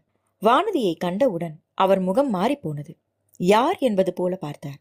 யுகேந்திரன் தம்பியோட அம்மா இவங்கதான், அவசரமாக அறிமுகப்படுத்தினார் முருகன். அதை சொன்ன மாத்திரத்தில் பங்கஜத்தின் முகம் மலர்ந்து போனது. அப்படியா? உள்ள வாங்கம்மா. நிதிலா கண்ணு, யாரு வந்திருக்காங்கன்னு வந்து பாரு கண்ணு. உள்ளே திரும்பி குரல் கொடுத்தவர் வானதியை அழைத்து சென்று அமர வைத்தார். ஏதோ வேலையில் பிஸியாக இருந்த நிதிலா ரூமை விட்டு வெளியே வந்தாள். சத்தியமாக அவள் வானதியை அங்கே எதிர்பார்க்கவில்லை. ஆண்டி வாங்க வாங்க, எப்படி இருக்கீங்க? நல்லா இருக்கேன்டா, நீ எப்படி இருக்க? நான் நல்லா இருக்கேன் ஆண்டி. அப்படி தெரியலையே நிதிலா. சட்டென்று வானதி சொல்லவும் நிதிலாவின் முகம் நிலம் பார்த்தது. பங்கஜம் இங்கிதம் அறிந்து உள்ளே போனார். இளைத்து கருத்திருந்தாள்.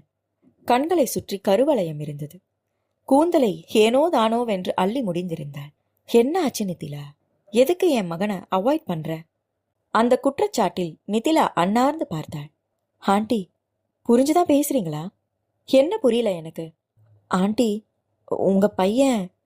நிதிலாவிற்கு வார்த்தைகள் நொண்டி அடித்தன. ஆமா, என் பையன்தான். அதனாலதான் இன்னைக்கு உன்னோட வாசலை தேடி வந்திருக்கேன். அது என் பாக்கியம் ஆண்டி. ஆனா என் மேல குத்தம் சொல்லாதீங்க. வேற என்ன பண்ண சொல்ற? அவனை இந்த நிலைமைக்கு கொண்டு வந்தது நீதானே. அப்போ உன்னதானே குத்தம் சொல்லணும். ஆண்டி, உங்க மகன் சொல்ற விஷயத்துக்கு என்னால கண்ணை மூடிக்கிட்டு தலையாட்ட முடியும். ஆட்டு, யார் உன்னை தடுத்தா? ஆண்டி, நீங்க. நிதிலாவின் தடுமாற்றத்தில் புன்னகைத்தார் வானதி. கண்ணு, நீ பண்ற தியாகத்துல என் பையனுக்கு பிரயோஜனம் இருந்தா சந்தோஷம். அது இல்லைங்கிறப்போ எதுக்கு இந்த வேதனை? நீயும் கஷ்டப்பட்டு அவனையும் கஷ்டப்படுத்தி. வானதி பேச பேச நிதிலா தலையை குனிந்து கொண்டாள். மனதில் இருந்த வலி கண்ணீராக சிதறியது. யுகியை பத்தி எனக்கு நல்லாவே தெரியும் நிதிலா. உன்னை அவன் விட்டு கொடுக்க மாட்டான். அப்படி இருந்தா இந்த 2 வாரத்துல அவன்கிட்ட ஏதாவது மாற்றம் தெரிஞ்சிருக்கும். என் புள்ள எதையோ பறி கொடுத்தவன் மாதிரி உட்கார்ந்துருக்கான். என்னால அவனை இப்படி பார்க்க முடியலமா. நான் எல்லாரோட நன்மையும் யோசிக்கிறேன். கண்ணீர் குரலில் சொன்னாள் நிதிலா. அது எனக்கு புரியுதுடா. அதனால ஒரு லாபமும் இல்லையம்மா. காலம் முழுக்க உன்னையே நினைச்சுக்கிட்டு இருப்பானே தவிர அவன் பார்வை அங்க இங்க போகாது கண்ணு. உங்க வீட்ல இதனால பிரச்சனைகள் வரும் ஆண்டி. இங்க பாரு, என் புருஷனை சமாளிக்கிறது உன் புருஷன் பாடு. அதுக்கும் எனக்கும் சம்மந்தம் கிடையாது. வாய்விட்டு சிரித்தார் வானதி. கண்களில் கண்ணீர் வழிய புன்னகைத்தாள் நிதிலா. மனதில் பாறாங்கல்லாக உட்கார்ந்திருந்த சோகம் மாயமாக மறைந்து போயிருந்தது. அவள் கண்ணீரை துடைத்து விட்டார் வானதி. நிதிலா, யாருக்கு யாருங்கிறது ஆண்டவனோட தீர்ப்புமா. அதை நம்மால ஒன்றும் பண்ண முடியாது. இனி வரப்போற காலங்கள் கொஞ்சம் கடினமாக கூட இருக்கலாம். வானதி ஏதோ மந்திரத்துக்கு கட்டுப்பட்டவர் போல பேசினார். நிதிலா குறுக்கிடவில்லை. சற்று நேரம் சிந்தனை வசப்பட்டவர் மீண்டும் தொடர்ந்தார். எத்தனை கஷ்டம் வந்தாலும் நீயும் யுகியும் உறுதியா நின்னா எல்லாத்தையும் சமாளிக்கலாம். ஆண்டி. ஆண்டி இல்ல, அத்தை சொல்லிவிட்டு வானதி கண் சுமிட்ட நிதிலா அழகாக வெக்கப்பட்டாள். அந்த ஞாயிறு முக்கியமான ஒரு இலக்கிய கூட்டம் இருந்தது யுகேந்திரனுக்கு. மனமே இல்லாமல் புறப்பட்டான். இருந்தாலும் மனதின் மூலையில் மெலிதாக ஒரு நப்பாசை, நிதிலா வருவாள் என்று. பார்த்தே 2 வாரங்களுக்கு மேல் ஆகியிருந்தது. எந்த தொடர்பும் இல்லை. ஆனால் இவன் சளைக்காமல் குறுஞ்செய்திகளை அனுப்பியபடியே இருந்தான். பார்க்க மட்டும் எந்த விதத்திலும் முயற்சிக்கவில்லை. இன்று அவனும் கூட்டத்தில் உரையாடுவதாக இருந்தது. அதனாலேயே நேரத்தோடு புறப்பட்டான். ஒருவேளை நிதிலா வந்தால் அவளோடு பேச வேண்டும். எண்ணற்ற ஆசைகளோடு புறப்பட்டான் கவிஞன். அவன் ஆசைகளை பொய்யாக்கவில்லை பெண். கூட்டம் ஆரம்பிக்க சற்றே நேரம் இருந்தபொழுது உள்ளே நுழைந்தாள். யுகேந்திரன் சந்தோஷத்தின் எல்லைக்கே போனான். உடம்பில் புதிதாக ரத்தம் பாய்ந்தது போல ஒரு உணர்ச்சி. அவளை கண்களால் நிரப்பியபடி பேச்சை ஒத்திகை பார்த்து கொண்டிருந்தான்.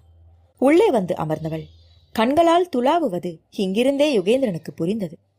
இருந்தாலும் மறைவாகவே நின்று கொண்டான். தேடட்டும், நன்றாக தவிக்கட்டும். என்னை வருத்தினாள் இல்லையா? மனம் நினைத்தாலும் செயல்படுத்த முடியவில்லை அவனால். விழா ஒருங்கிணைப்பாளர்களோடு ஏதோ பேசுவது போல பாவனை பண்ணிக்கொண்டு மேடை வரை போய் வந்தான். மறந்தும் அவளை திரும்பி பார்க்கவில்லை. அன்று யுகேந்திரன் வித்தியாசமான ஒரு தலைப்பை எடுத்திருந்தான். அறத்துடன் மருத்துவம் பேசும் தமிழ் இலக்கியம். எப்பொழுதும் போல இப்பொழுதும் அவன் குரல் எல்லோரையும் வசீகரிக்க நிதிலாவும் இமைக்காமல் அவனை பார்த்திருந்தாள். சங்க காலத்தில் நிலங்களை குறிஞ்சி, முல்லை, மருதம், நெய்தல், பாலை என 5 வகைப்படுத்தி இருந்தனர். இதை நாம் அறிவோம். இந்த 5 வகை நிலங்களுக்கும் உரிபொருள் என்று ஒவ்வொன்றை சுட்டி இருந்தனர். சபை ஆழ்ந்து கேட்டிருந்தது. உரிபொருள் என்பது அந்தந்த நிலத்து மக்களின் வாழ்வியல். குறிஞ்சி என்பது குளிர்பாங்கான மலைப்பகுதி. ஆதலால் தலைவனும் தலைவியும் கூடுவர். எனவே புணர்தல் என்பது அங்கு உரிபொருள். நிதிலா லேசாக நெளிந்தாள். யுகேந்திரன் வந்த சிரிப்பை அடக்கி கொண்டான்.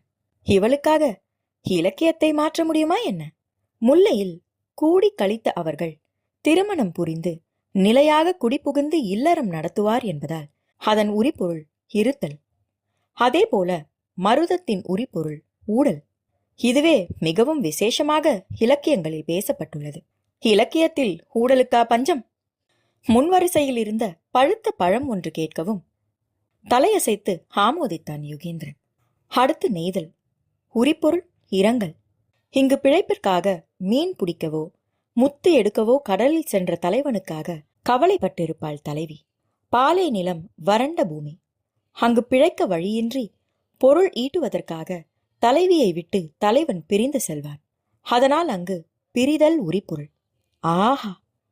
அதே முன்வரிசையில் இருந்து மீண்டும் ஒரு குரல். தலைவனும் தலைவியும் கூடி கழித்தாலும் ஊடலும் பிரிதலும் தான் சுவைப்பட சொல்லப்பட்டிருக்கிறது. அதிலும் காதல் கொண்டவர்களுக்கே உரித்தான பசலை நோய். யுகேந்திரன் தொடர்ந்தான். பசலை என்பது உணவு உறக்கம் செல்லாது காதலனையே சிந்தித்துக் கொண்டிருப்பவர்களுக்கு ஏற்படும் நோய். நாளடைவில் விழி குழி வைத்து மேனி இழைத்து கருத்து போவர். இந்த கரிய நிறத்தையே பசலை என்றனர். இந்த விளக்கம் நிதிலாவிற்கு புதிது. பசலை நோய் என்று கேள்விப்பட்டிருந்தாலும் இத்தனை விளக்கம் தெரியாது. இதில் விஷயம் என்னவென்றால், நோயை சொன்ன இலக்கியம் அதற்கு மருந்தையும் சொல்லி இருக்கிறது. நோயே மருந்துமாவது காதலில்தானே. மருந்தால் குணப்படுத்த முடியாத இந்த கொடிய நோய்க்கு மருந்து காதலன்தான் என்கின்றது இலக்கியம். யுகேந்திரனே இப்பொழுது லேசாக புன்னகைத்தான். வேண்டுமென்றுதான் இந்த தலைப்பை தெரிவு செய்திருந்தான். இதைத்தான் திருவள்ளுவர் தனது குரலில் சாயலும் நானும் அவர் கொண்டார், கைமாறா நோயும் பசலையும் தந்து என்கிறார். இதன் பொருள், சான்றுக்கு காம நோயையும் பசலை நிறத்தையும் கைமாறாக தனக்களித்துவிட்டு என் அழகையும் நாணத்தையும் என்னிடமிருந்து பெற்றுக்கொண்டார் என்று தலைவி குறை கூறுகிறாள். உடலில் தோன்றும் வெவ்வேறு நோய்களுக்கு வெவ்வேறு மருந்துகள் இருக்க, காதல் நோய்க்கு மட்டும் மருந்து காதலனே என்கின்றது தமிழ் இலக்கியம். ஒருவரை ஒருவர் அன்பாக நடத்தும் தம்பதிகளுக்கு மன அழுத்தத்திற்கு காரணமான காடிசல் என்ற சுரபி குறைவாக சுரக்கிறது என்று நவீன விஞ்ஞானம் சொல்கிறது. இதைத்தானே நமது இலக்கியம் அன்றே சொல்லி இருந்தது. இதை அவன் சொன்னபொழுது கரவொளி பரிசாக கிடைத்தது. மருந்து பிரிதில்லை எவர் மணந்த மார்பே. நோய் தீர்க்கும் மருந்து தலைவி மனம் புரிந்து கொண்ட மார்பன்றி வேறில்லை. திருமணத்திற்கு முந்திய காதலை களவொழுக்கம் என்றும், திருமணத்திற்கு பிறகு அவர்களின் இல்லற வாழ்வு கற்பொழுக்கமாக போற்றப்பட்டதும் நமது இலக்கியத்தில்தான். இலக்கியத்தில் சொல்லப்பட்ட இவ்வாழ்க்கை அர்த்தத்தையும் அதனை எவ்வாறு நெறிப்படுத்தி வாழ வேண்டும் என்றும் விளக்கியவன் பேச்சை முடித்து கொண்டான். சத்தியமூர்த்தியின் நண்பர் ஒருவர் யுகேந்திரனை பிடித்து கொண்டார். வசமாக மாட்டிக்கொண்டான் கவிஞன். என்ன யுகேந்திரா, பேச்சுல காதல் வாட அடிக்குது? ஏன் ஐயா, கூடாதா? ஐயோ, தாராளமா பேசுபா. உன் கலவியல் கேட்க நாங்கள் எல்லோரும் ஆவலாக இருக்கிறோம். முயற்சிக்கிறேன் ஐயா. சிரித்தபடியே நழுவிக்கொண்டான். நிதிலாவை கண்களால் தேடினான். அவள் சத்தியமூர்த்தியுடன் பேசிக் கொண்டிருப்பது தெரிந்தது. கருப்பனை அழைத்து தகவல் கேட்க முருகனோடு அவள் வந்திருப்பதாக சொன்னான். இருவரையும் ஏரை கட்டி அனுப்பி வைத்தவன் தாத்தாவிடம் வந்து சேர்ந்தான். போலாமா தாத்தா? போலாம் யுகேந்திரா. நிதிலா, அவங்களும் நம்ம கூட தான் வரப்போறாங்க. அவள் மறுக்கும் முன்பு அவசரமாக பதில் வந்தது. தாத்தாவை அவர் வீட்டில் விட்டுவிட்டு அந்த பிளாக் ஆடி இருவரையும் சுமந்தபடி வந்து கொண்டிருந்தது. அன்றைக்கும் போல இன்றைக்கும் கார் ஓரிடத்தில் நின்றது. இரவும் குளுமையும் சூழ்ந்திருக்க சில்வண்டுகளின் ரீங்காரம் கேட்டபடி இருந்தது. கண்ணம்மா, இன்னும் கோபம் தீரலையா? இந்த கவிதை குரலை கேட்காமல் அவள் பட்ட பாடு அவளே அறிவாள். பேச மாட்டியா? என்ன கொஞ்சம் கொஞ்சமா கொல்லாத பெண்ணே. அவன் சொல்லவும் அடக்க முடியாமல் கைகளில் முகம் புதைத்து அழுதாள் நிதிலா. அவள் அழுவதையே ஒரு வலியோடு அமைதியாக பார்த்திருந்தான் யுகேந்திரன். இப்போதும் தன்னிடம் வராமல் தள்ளியே நிற்பவளை என்ன சொல்வது? அழாத நிதிலா, உனக்கு வேண்டான்னா எனக்கும் வேண்டாம். நான் இனி உன்னை தொந்தரவு பண்ண மாட்டேன். அந்த குரலில் அவனை நிமிர்ந்து பார்த்தாள் பெண். கவிஞரே, என்ன பேச்சுது? கேவலோடு வந்தது அவள் கேள்வி. எனக்கு உன் மனசு புரியல. நான் தான் தப்பு கணக்கு போடுறேனோ? அவன் அமைதியாக கேட்க இப்பொழுது அவள் புயலாகி போனாள். மனசு புரியலையா? ஏன் புரியல? அதான் வாய்க்கிழிய இலக்கியம் பேச தெரியுதுல. இலக்கியத்துல எங்கேயாவது தலைவி அவ வாயாலே சம்மதம் சொல்லியிருக்காளா? ஏய்! அவள் கத்தி முடிக்கவும் அவளை இழுத்து தன்னோடு அணைத்து கொண்டான் யுகேந்திரன். விட்ட அழுகையை அவள் மீண்டும் தொடர இப்பொழுது யுகேந்திரன் புன்னகைத்தான். அவன் கண்களும் கலங்கி போயின. கண்ணம்மா, காதலெனும் கவிதை சொல்லடி, உன் பிள்ளை தமிழ் கண்ணம்மா, காதலெனும் கவிதை சொல்லடி. அவன் மெதுவாக பாடவும் அவனிடமிருந்து விலகி கொண்டாள். முடியாது, பிளீஸ் நிலா, ஒரே ஒரு முறை சொல்லு. பிடிக்கலன்னு அன்னைக்கு அத்தனை உறுதியா சொன்னியே, அதே மாதிரி இப்போ பிடிக்கும்னு சொல்லக்கூடாதா? அவன் கெஞ்சலாக முடிக்கவும் அவன் கண்களை ஆழ்ந்து பார்த்தாள் நிதிலா. அந்த பார்வையில் யுகேந்திரன் கொஞ்சம் திணறித்தான் போனான். கவிஞரே, உங்களை எனக்கு எவ்வளோ பிடிக்கும்னு எனக்கு சொல்ல தெரியாது. ஏன்னா நீங்க எனக்கு தாயுமானவர், தந்தையானவர். சொல்லி முடித்தவள் எட்டி அவன் கன்னத்தில் முத்தமிட்டாள். கலவியலா கண்ணம்மா? அவன் கண்களில் மயக்கம் தெரிந்தது. ஆமா, ஆனா உங்களுக்கு பெர்மிஷனே கிடையாது. அவள் ஆணைக்கு கட்டுப்பட்டான் கவிஞன். நீ பக்கத்தில் இருப்பதே பரமசுகம், பேரின்பம். இதில் எனக்கெதற்கு சிற்றின்பம்? சரசமாக சொன்னவன் காரை கிளப்பினான். அந்த இரவு இனிமையாக நகர்ந்தது. நீங்கள் கேட்டுக்கொண்டிருப்பது அழகியின் நிலவொன்று கண்டேன். நான் உங்கள் RJ பிரீத்தி. அத்தியாயம் 9. அன்று யுகேந்திரன் மிகவும் மகிழ்ச்சியான மனநிலையில் இருந்தான். வாய் ஏதாவது ஒரு பாடலை முணுமுணுத்தபடியே இருந்தது. மிகவும் சிரத்தை எடுத்து ரெடியாகி கொண்டிருந்தான். கோயம்புத்தூரின் பிரபல மகளிர் கல்லூரி ஒன்றில் அன்று விழா. மகளிர் தினத்தை கொண்டாடும் வகையில் ஏற்பாடு பண்ணி இருந்தார்கள். இதில் விசேஷம் என்னவென்றால், அந்த விழாவிற்கு நிதிலாவும் அதிதியாக அழைக்கப்பட்டிருந்தாள். இது ஒன்றே யுகேந்திரனுக்கு போதுமானதாக இருந்தது. சிறப்புரையாற்ற அவன் அழைக்கப்பட்ட பொழுது முதலில் பெண்கள் கல்லூரி என்பதால் தயங்கியவன் நிதிலாவின் வருகையை அறிந்ததும் கண்களை மூடிக்கொண்டு தலையாட்டிவிட்டான். பெண்கள் கல்லூரிக்கு என்னையும் அழைத்து கொண்டு போ என்று முன்பொரு முறை அவளை சீண்டி இருந்தான். இருந்தாலும் அவன் உள்நோக்கம் பெண்கள் கல்லூரி என்பது அல்ல. எப்பொழுதும் தன் பேச்சை ரசிக்கும், பார்த்து வியக்கும் அந்த பெண்ணின் பேச்சை ரசிக்கவே ஆசைப்பட்டான். இப்போதும் யுகேந்திரன் ஃபங்க்ஷனுக்கு அழைக்கப்பட்டிருக்கிறான் என்று அறிந்ததும் மிரண்டு போனாள் பெண். ஐயோ கவிஞரே, நீங்களும் நானும் ஒரே மேடையில பேசுறதா? இது நியாயமா என்று புலம்பி இருந்தாள். இங்க பாரு நிதிலா, 2 பேரும் போறோம், நீ அங்க பேசுற, புரியுதா? மிரட்டி வைத்திருந்தான் யுகேந்திரன்.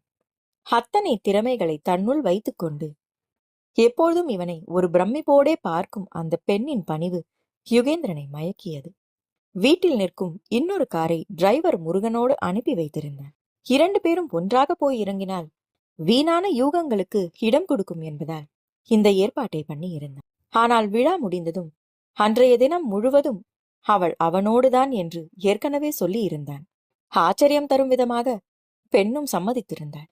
எப்போதும் போல இப்பொழுதும் வேஷ்டி சட்டையில் வந்து இறங்கினான் யுகேந்திரன். அந்த கல்லூரி முதல்வரே வந்து வரவேற்றார். அவனுக்கு முன்னால் அவர்களின் வீட்டு கார் அங்கு வந்திருந்தது. உள்ளே அழைத்து செல்லப்பட்டவன் மற்ற விருந்தினர்களுக்கு அறிமுகம் செய்யப்பட்டான். இன்னும் 2-3 பேரும் உரையாற்ற அழைக்கப்பட்டிருந்தார்கள். பொதுவில் எல்லாருக்கும் வணக்கம் வைத்தவன் நிதிலாவை பார்த்து லேசாக கண் சுமிட்டினான். சுற்றி இருந்தவர்களை சட்டென்று நோட்டமிட்டவள் ஒரு முறைப்போடு பார்வையை திருப்பிக் கொண்டாள்.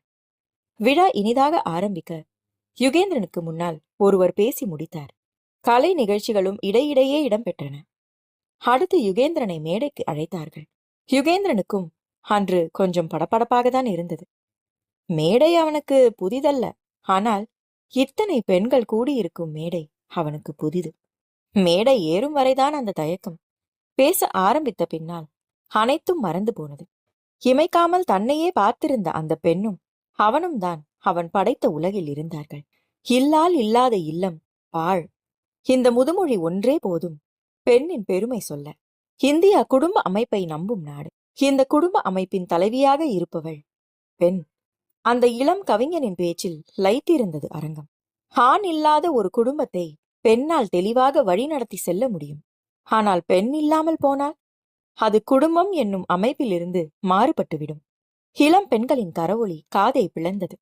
உலகத்தில் பெண்களை பிடிக்காதவர்கள் இருக்கிறார்களா? இல்லை, அவர்கள் அழகில் மயங்காதவர்கள் இருக்கிறார்களா? இருக்க மாட்டார்கள். அப்படி இருந்தால் வாய்ப்பு கிடைக்காதவர்களாகத்தான் இருப்பார்கள். இதை யுகேந்திரன் சொன்னபோது லேசான நகைப்பொலி கிளம்பியது. சார் எப்படி? எங்கோ ஒரு மூலையிலிருந்து ஒரு குரல் கேட்டது. புன்னகையோடே அதை ஏற்ற யுகேந்திரன் பேச்சை தொடர்ந்தான். நிதிலாவின் முகத்தில் உனக்கு இது தேவைதானா என்ற பாவனையே இருந்தது. நிலத்தில் யாருக்கும் அஞ்சாத நெறிகளும் ஞான செருக்கும் பெண்களின் தேவை என்கிறார் பாரதியார். இந்த குணங்களை கொண்ட பெண்தான் செம்மை மாதர் என்று போற்றுகிறார். சங்க இலக்கியங்களில் ஆணின் இலக்கணமாக 2 விஷயங்கள் புனைக்கப்பட்டன.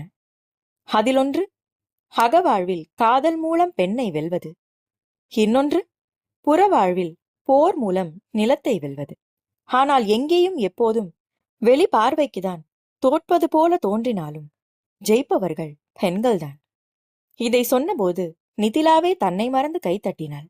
இன்றைய நவீன உலகில் பெண்களின் உரிமைகள் பறிக்கப்படுவதாகவும் அவர் திறமைகள் முடக்கப்படுவதாகவும் பல குற்றச்சாட்டுகள் எழுகின்றன. இதை என்னால் முற்றும் முழுதாக ஏற்றுக்கொள்ள முடியாது. சின்னதாக ஒரு உதாரணம் சொல்கிறேன் கேளுங்கள். சபை ஆர்வமானது. ராஜரிஷி ஜனகரின் சபையில் வேதாந்த விவாதங்கள் நடைபெற்றுக் கொண்டிருந்தன. மகான்களும் ரிஷிகளும் இந்த விவாதத்தில் பங்கேற்று தத்துவங்களை விளக்குகின்றனர். அங்கே பெண் ரிஷியான கார்க்கியும் இடம்பெற்றிருந்தார். யாக்கிய வல்கியர் தனது கருத்தை முன்வைத்த பொழுது ரிஷி கார்க்கி அவரின் கருத்தை ஏற்று அவரை அங்கீகரிக்கிறார். பெண் ரிஷியின் கருத்தை, அங்கீகாரத்தை மிக பெரும் பேராகவே யாக்கிய வல்கியார் ஏற்கிறார். ஒரு பெண் தன்னோடு விவாதிப்பதா, அவரின் அங்கீகாரம் என்பது பெரிதா என்ற ஆணாதிக்க மனப்பான்மை அப்பொழுது அங்கே ஏற்கப்படவில்லை. இத்தனைக்கும் யாக்கிய வல்கியார் யார் என்று தெரியுமா? ஒரு கேள்வியோடு நிறுத்தினான் யுகேந்திரன். சபையே மௌனமாக இருந்தது. பார்வையை ஒரு முறை சுழலவிட்ட யுகேந்திரன் நிதிலாவிடம் இறுதியாக வந்து நின்றான். யஜுர்வேதத்தை இயற்றியவர். உட்கார்ந்திருந்த இடத்தில் இருந்தபடியே பதில் சொன்னாள் பெண். யுகேந்திரன் முகத்தில் ஒரு மந்தகாச புன்னகை ஒன்று ஒளிர்ந்தது. அந்த புன்னகையில் இளம் பெண்கள் பலர் வீழ்ந்துதான் போனார்கள். யஜுர்வேதத்தை இரண்டாக பிரிக்கலாம். சுக்கில யஜுர்வேதம், கிருஷ்ண யஜுர்வேதம். இதில் சுக்கில யஜுர்வேதத்தை இயற்றியவர் யாக்கிய வல்கியர். அத்தனை பெரிய ரிஷி ஒரு பெண் ரிஷியின் கருத்தை பெரிய பேராக நினைத்தார் என்றால் பெண்கள் எத்தனை மகத்துவத்தோடு வாழ்ந்திருக்கிறார்கள். பெண் அடிமைத்தனம் இன்று இருக்கிறது என்றால் அதற்கு காரணம் பெண்கள்தான். போராடும் குணம் கொஞ்சமாக காணாமல் போகிறது. ஒரு பெண்ணே இன்னொரு பெண்ணுக்கு எதிரியாகி போகும் அவல நிலை இன்றைய காலகட்டத்தில்தான் இருக்கிறது. இவை அத்தனையும் தாண்டி பெண்கள் மேலே வர வேண்டும். அவர்களால் அது முடியும். அத்தனையும் சொல்லி முடித்தவன் இறுதியாக நிதிலாவிடம் பார்வையை பதித்தான். கேள்வியாக பார்த்தாள் பெண். இன்று உங்கள் முன் சப் கலெக்டராக உட்கார்ந்திருக்கும் இந்த பெண் ஒரு ஆர்ஃபனேஜில் வளர்ந்தவள் என்றால் உங்களால் நம்ப முடிகிறதா? அவன் கேட்கவும் சபை ஸ்தம்பித்து போனது. நிதிலா மூச்சுவிட மறந்து போனாள். எத்தனை போராட்டங்களுக்கு மத்தியில் இந்த பெண் இந்த நிலையை எட்டி இருக்க வேண்டும். குடும்பம், அரவணைப்பு, பாசம், அன்பு எதுவும் இல்லாத ஒரு சூழலில் என் மரியாதைக்குரிய தோழி இந்த நிலைக்கு வந்திருக்கிறாள் என்றால் இவை அனைத்தும் கிடைக்க பெற்ற நீங்கள் எத்தனை சாதிக்க முடியும்? கரகோஷம் நிற்க சில வினாடிகள் தேவைப்பட்டது. அத்தனை பேரின் கவனமும் தன் மேலேயே குவிய சங்கடப்பட்டு போனாள் நிதிலா. என்ன கவிஞரே இது என்பது போல அவள் ஒரு பார்வை பார்த்து வைக்க, வாழ்க பெண்கள் என்று பேச்சை முடித்துக் கொண்டான் யுகேந்திரன். அடுத்து பேசுவதற்காக நிதிலா மேடைக்கு அழைக்கப்படவும் எழுந்து போனாள். நின்றிருந்த கரகோஷம் மீண்டும் ஆரம்பித்தது. அவள் இருமுறை பேச்சை ஆரம்பித்த போதும் பெண்கள் கைத்தட்டுவதை நிறுத்தவில்லை. ஒரு நாண முறுவலோடு அதை ஏற்றவள் யுகேந்திரனை பார்த்தாள். அவனுமே ஒரு சிரிப்போடு அவளைத்தான் பார்த்திருந்தான். எல்லாம் உன்னாலதான் என்ற குற்றச்சாட்டு அவள் முகத்தில் அப்பட்டமாக தெரிந்தது. வாய்விட்டு சிரித்தவன் யூ டிசர்வ் இட் என்றான் சத்தமாக கீழிருந்தபடியே. நிலைமையை சமாளிக்கும் விதமாக கல்லூரி முதல்வர் எழுந்து நின்று மாணவிகளை அமைதிப்படுத்தவே ஒருவாறாக ஆரவாரம் ஓய்ந்தது. உங்கள் அன்புக்கு நான் தலை வணங்குகிறேன். ஒரு குப்பை தொட்டியில் என்னை தூக்கி எறியாமல் அனாதை ஆசிரமம் வரை கொண்டு வந்த அந்த கருணை உள்ளத்தை நான் பாராட்டுகிறேன்.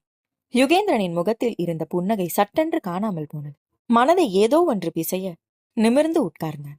எத்தனையோ சட்டங்கள் கடுமையாகப்பட்டாலும் கருவிலேயே பெண் சிசுகொலை நடைபெறுவது கவலையாகத்தான் இருக்கிறது. இருப்பினும் இப்பொழுதெல்லாம் ஆண் குழந்தைகளை தத்தெடுப்பதை காட்டிலும் பெண் குழந்தைகளை தத்தெடுப்பதில் குடும்பங்கள் முனைப்பு காட்டுகிறார்கள் என்று புள்ளி விவரங்கள் தெரிவிக்கின்றன.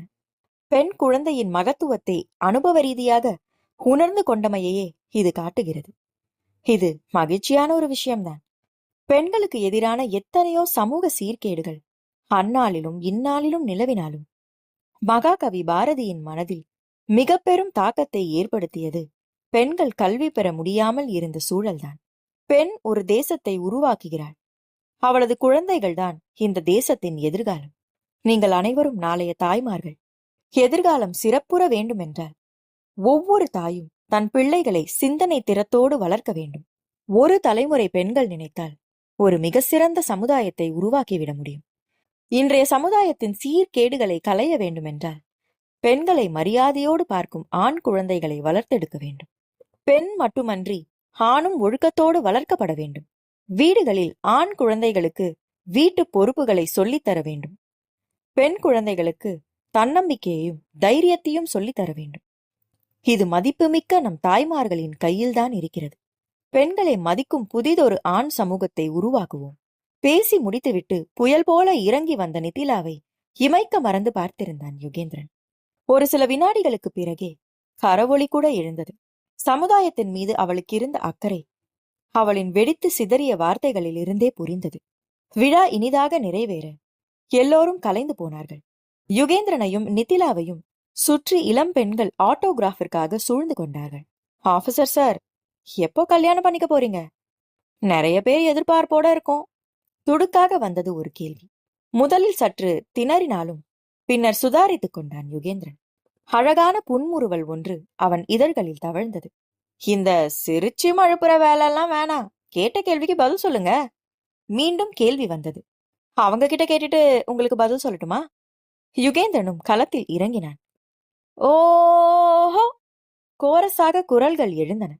இல்லையே, நம்ப தகுந்த வட்டாரங்கள் அப்படி தகவல் சொல்லலையே. மீண்டும் வில்லங்கமாகவே கேள்வி வந்தது. ஆமா, ஆபீசர் தப்பிக்க பொய் சொல்றாரு. ஆமா ஆமா, சேர்ந்தார் போல குரல்கள் எழ யுகேந்திரன் கொஞ்சம் சங்கடப்பட்டான். ஒருவேளை இங்கதான் இருக்காங்களோ என்னவோ. மீண்டும் ஒரு அதிக பிரசங்கித்தனம். இனி மறைப்பது கஷ்டம் என்று தோன்றியது யுகேந்திரனுக்கு. இத்தனை அழகான இளம்பெண்கள் என்னோட நிக்கிறத பொறுத்துக்க முடியாம என்ன முறைச்சுக்கிட்டே ஆட்டோகிராஃப் சைன் பண்றாங்களோ என்னவோ. அவன் சொல்லி முடிக்கவும் ஹோ என்ற ஆரவாரம். பெண்களின் பேச்சு எல்லை மீறி போகவும் அவர்களை கண்டிக்க அங்கே வந்த முதல்வர் கூட சிரித்து விட்டார். கன்னங்கள் சிவக்க நிதிலா சட்டென்று வெளியே போய்விட்டாள். யுகேந்திரனும் ஒரு புன்னகையோடு எல்லாரிடமும் விடை பெற்றுக் கொண்டான். முருகனை ஏற்கனவே யுகேந்திரன் அனுப்பிவிட்டிருந்தான். பிளாக் ஆடியில் அமைதியாக ஏறி உட்கார்ந்திருந்தாள் நிதிலா. யுகேந்திரன் வந்து ஏறவும் அவனை ஒரு பார்வை பார்த்தாள். புன்னகையோடே பதில் சொன்னான் கவிஞன். நான் என்ன செய்யட்டும்? அத்தனை தூரமா என் முகத்துல எழுதி ஒட்டியிருக்கு. அதெல்லாம் ஒண்ணும் இல்ல, நீங்க தான் வாய விட்டுட்டீங்க யுகேந்திரன். இல்லையே, இங்கேயே இருக்காங்களான்னு ஒரு பொண்ணு கேட்டுச்சே. அது சும்மா கேட்டிருப்பாங்க, நீங்க எதுக்கு அப்படி பதில் சொன்னீங்க? ஏன் சொன்னா என்ன நிதிலா? எதுக்கு மறைக்கணும்? எதுக்குங்க இப்ப தேவையே இல்லாத பிரச்சனை? மீடியாக்காரங்களுக்கு தெரிஞ்சா கண்ணா பின்னான்னு எதையாவது சொல்லிடுவாங்க. அவளை பார்த்து புன்னகைத்தவன் காரை ஸ்டார்ட் பண்ணினான். மேற்கொண்டு எதுவும் பேசவில்லை. நேரம் மதியத்தை தாண்டி இருந்ததால் அந்த நட்சத்திர ஹோட்டலில் காரை நிறுத்தினான் யுகேந்திரன். கவிஞரே, ஒரு முடிவோட தான் இருக்கீங்களா? அநேகமாக நாளைக்கு தலைப்பு செய்தி நாமளாதான் இருப்போம். அதற்கும் அவனிடத்தில் பதில் இல்லை. அவள் பக்கம் கதவை திறந்து விட்டவன் செக்யூரிட்டியிடம் கீயை கொடுத்துவிட்டு உள்ளே அழைத்து சென்றான். ஏற்கனவே சின்னதாக ஒரு டேபிள் ரிசர்வ் பண்ணி இருந்தான். யாருமற்ற அந்த தனிமை இருவருக்கும் இதமாக இருந்தது. உனக்கு பிடிச்சத ஆர்டர் பண்ணு நிதிலா. அதிக நேரம் எடுக்காமல் அவனுக்கும் தனக்குமாக உணவை ஆர்டர் செய்தாள். அவளையே பார்த்தபடி இருந்தான் யுகேந்திரன். என்னாச்சு கவிஞரே, திடீர்னு சைலண்ட் ஆயிட்டீங்க? எதுக்கு இன்னைக்கு அப்படி சொன்ன? என்ன சொன்ன? குப்பை தொட்டி அது இதுன்னு. அவன் முகத்தில் வலி தெரிந்தது. லேசாக புன்னகைத்தாள் நிதிலா. அதான் உண்மை கவிஞரே. போது நிதிலா, என்னை வருத்தப்படுத்தி பார்க்க நினைக்காத. ஐயோ, என்ன பேசுறீங்க நீங்க? சத்தியமா எனக்கு அந்த நோக்கம் இல்லை யுகேந்திரன். நிதர்சனத்தை சொன்னேன். அவன் முகம் அப்பொழுதும் தெளிவடையாமல் இருக்கவே நிதிலாவிற்கு சங்கடமாகி போனது. மேஜையின் மேலிருந்த அவன் கரத்தை பற்றியவள், இன்னைக்கு ஒரு நாள் நாம 2 பேரும் ஒன்னா இருக்கணும்னு சொல்லியிருக்கீங்க. இதுக்கப்புறம் எப்ப இப்படி ஒரு சான்ஸ் கிடைக்குமோ தெரியாது. ப்ளீஸ் மறந்துடுங்க. அவள் கெஞ்சல் கொஞ்சம் வேலை செய்தது.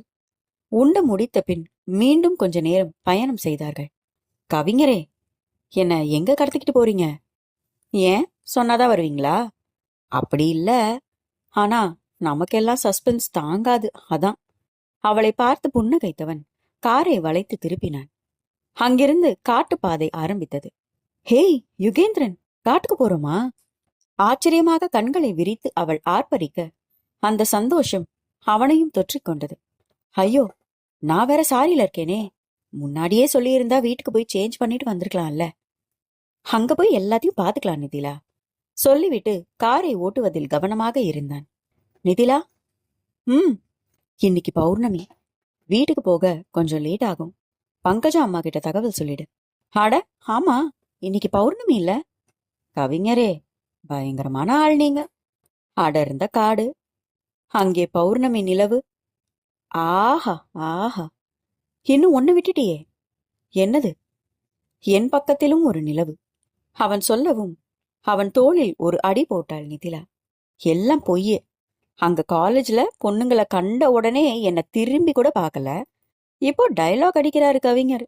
அவள் சினுங்களை ரசித்து சிரித்தான் யுகேந்திரன். காட்டின் எல்லைக்குள் கார் பிரவேசித்தது. அடர்ந்த மரங்களின் குளுமை அந்த நண்பகல் வெயிலை உணரவிடவில்லை. அந்த பச்சை வாசத்தை ரசித்தாள் நிதிலா. ஆங்காங்கே 1-2 மயில்களும் தோகை விரித்தபடி நின்றிருந்தன. காட்டு பறவைகள், மரம், செடி, கொடிகள் என அனைத்தையும் ஒன்று விடாமல் தன் தொலைபேசியில் பதிந்து கொண்டாள். ஆட்கள் நடமாட்டம் அதுவும் விசேஷமாக சுற்றுலா பயணிகளின் நடமாட்டம் நிறையவே காணப்பட்டது. கொஞ்ச நேர பயணத்திற்கு பிறகு கார் ஒரு காட்டேஜிற்கு முன் வந்து நின்றது. யுகேந்திரனை கேள்வியாக பார்த்தாள் நிதிலா. ஸ்டாஃப் யூஸ் பண்றதுக்காக இந்த ஏற்பாடு, சொன்னவன் காரை விட்டு இறங்கினான். நிதிலாவும் கூடவே இறங்கினாள். ஒரு பையை காரில் இருந்து எடுத்தவன் அதை அவளிடம் கொடுத்தான். என்ன இது? அதான் அம்மனி சேஞ்ச் பண்ணலன்னு ரொம்ப வருத்தப்பட்டீங்கல்ல, இப்ப பண்ணிக்கோங்க. பையை பிரித்து பார்த்தவள் புன்னகைத்தாள். ஓ, எனக்கு சுடிதார் வாங்குறதே உங்களுக்கு வேலையா போச்சுல்ல? அது என் பாக்கியம் கண்ணம்மா. அப்படியா? நமக்கு கல்யாணம் ஆகி ஒரு 10 வருஷத்துக்கு அப்புறமாவும் இப்படியே சொல்வீங்களா? கண்டிப்பா, அதுல என்ன சந்தேகம் உனக்கு? பார்க்கலாம் பார்க்கலாம். முதல்ல உங்க வசந்த மாளிகையை திறங்க கவிஞரே, சொல்லிவிட்டு சிரித்தாள் பெண். அந்த காட்டேஜ் மிகவும் அழகாக இருந்தது. ஃபாரஸ்ட் டிபார்ட்மெண்டில் இருக்கும் உயர் அதிகாரிகள் இந்த காட்டேஜை பயன்படுத்த அனுமதி உண்டாம். சில சமயங்களில் ரகசியமாக மீட்டிங்களும் நடக்குமாம். ஒவ்வொரு இடமாக சுற்றி பார்த்தாள் நிதிலா. பாத்ரூம், கிச்சன், பெட்ரூம் என எல்லா வசதிகளும் இருந்தன. கவிஞரே, பேசாம இங்கே தங்கிடலாம் போல இருக்கே. கவர்மெண்ட் ப்ராப்பர்ட்டி அம்மனி, நம்ம சொந்த வேலைக்கு யூஸ் பண்ண முடியாது. அப்போ இப்ப என்ன பண்றீங்களா? ஏய், நீயும் நானும் என்ன டூயட்டா பாட போறோம்? ஜஸ்ட் சேஞ்ச் பண்ண வந்தோம், அவ்வளோதானே. சரி சரி. அதென்ன டூயட் பாடவா போறோம்னு கேக்குறீங்க? ஏன் என் கூட டூயட் பாட மாட்டீங்களா? அவள் கேள்வியில் சிரித்தான் யுகேந்திரன். நான் ரெடி, நீங்க ரெடியா என்றான் பாடலாக. பாட வராது கவிஞரே, வேணும்னா உங்க கூட சேர்ந்து ஸ்டெப் டான்ஸ் ஆடுறேன், சொல்லிவிட்டு ரூமிற்குள் புகுந்து கொண்டான். அவள் செய்கைகள் ஒவ்வொன்றையும் யுகேந்திரன் மிகவும் ரசித்தான் என்றுதான் சொல்ல வேண்டும். மனதில் நினைப்பதை எல்லாம் எந்த கபடமும் இல்லாமல் அவள் பேசுவது அவனுக்கு மிகவும் பிடித்திருந்தது. பாத்ரூமிற்குள் நுழைந்தவன் தானும் உடையை மாற்றிக்கொண்டான். அவன் வாங்கியிருந்த சுடிதாரில் அட்டகாசமாக இருந்தாள் நிதிலா. பரவாயில்லையே, நல்லாதான் செலக்ட் பண்றீங்க. அதெப்படி எனக்கு அளந்து வச்ச மாதிரி வாங்குறீங்க? கேட்ட பிறகுதான் வார்த்தைகளின் அர்த்தம் உரைத்தது பெண்ணுக்கு. சட்டென்று வெளியேறிவிட்டாள். யுகேந்திரன் வாய்விட்டு சிரித்தான். காட்டேஜில் காரை நிறுத்திவிட்டு 2 பேரும் நடந்துதான் சென்றார்கள். முகம் தெரியாத மனிதர்கள் முன்பு முக்காடு போடும் தேவை அவர்களுக்கு இருக்கவில்லை. கை கோர்த்தபடி அந்த காட்டை வலம் வந்தார்கள். அந்த ஏரியா முழுவதும் யுகேந்திரனுக்கு நன்கு பரிச்சயமாக இருந்தது. ஒரு கட்டத்திற்கு மேல் நிதிலா களைத்து போனாள். கவிஞரே, என்னால முடியாது, காலெல்லாம் வலிக்குது. முழங்காலை பிடித்தபடி நின்று விட்டாள் நிதிலா. பக்கத்தில் மரங்கள் சற்று அடர்ந்திருக்கவே அங்கே அவளை அழைத்து சென்றவன் ஒரு மரத்தின் கிளையில் அவளை தூக்கி உட்கார வைத்தான்.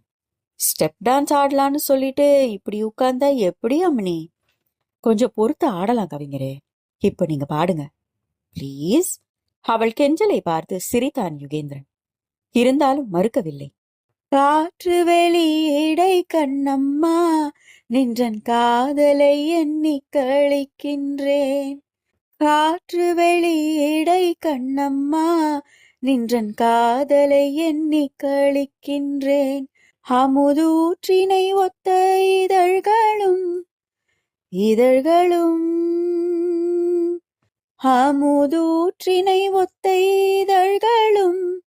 அவன் விரல்கள் மென்மையாக அவள் இதழ்களை வருடின. சூழ்நிலைக்கு தக்கதாக அவன் தேர்ந்தெடுத்து பாடவும் ஆச்சரியமாக பார்த்தவள் இப்பொழுது தலைகுனிந்து கொண்டாள். அவள் வெட்கத்தை பார்த்தவன் மேலும் அவளை சங்கடப்படுத்த மனமின்றி வேறு பாடலுக்கு தாவினான். கோடி செல்வர் என்றாலும் தேடும் கள்வர் என்றாலும் யாரும் ஆடி பாடி ஓய்ந்து விடும் காரிருள் வேலை.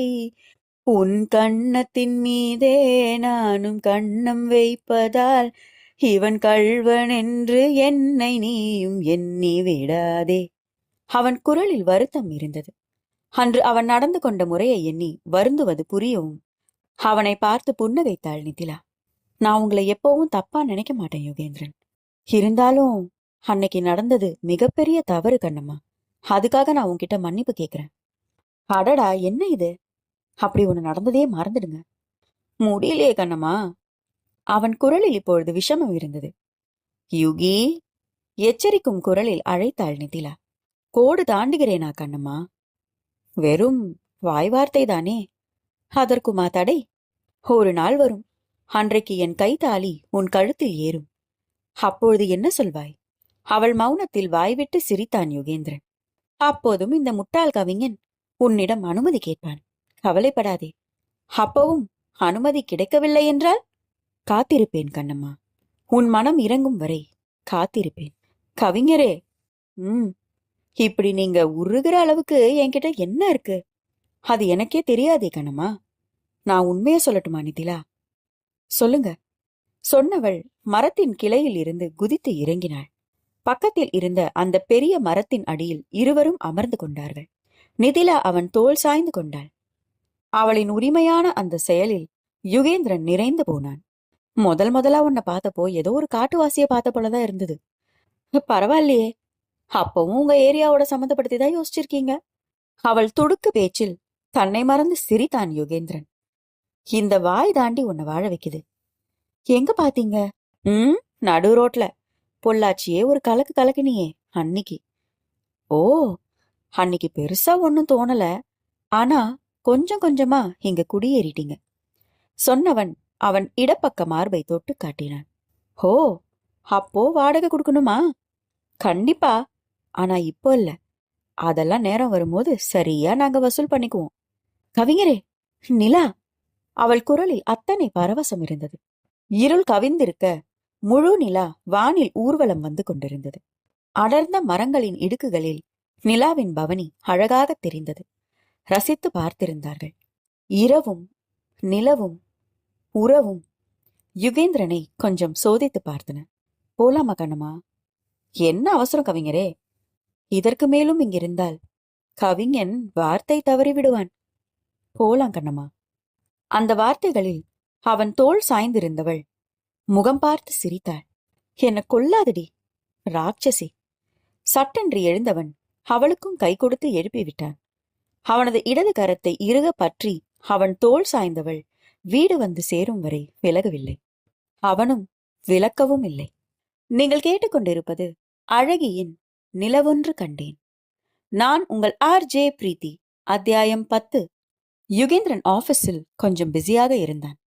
இந்த வாரம் முழுவதும் வேலை பலு அவனை லேசாக அழுத்தி இருந்தது. நிதிலா வேறு தொடர்பில் இல்லை. அவளுக்கும் முக்கியமான வேலை ஏதோ ஒன்று வந்துவிட அதிகம் பேசிக்கொள்ளவில்லை. அந்த ஒரு வார காலம் எதிர்காலத்தில் அவர்கள் வாழ்க்கை எப்படி இருக்கும் என்று படம் பிடித்து காட்டினார் போல இருந்தது. மனதிற்குள் சிரித்து கொண்டான் யுகேந்திரன். வீட்டில் கணவன் மனைவி இருவரும் பொறுப்பான பதவிகளில் இருந்தால் இப்படிதான் போலும். ஆபீஸ் டெலிபோன் சினுங்கவும் காதுக்கு கொடுத்தான் யுகேந்திரன்.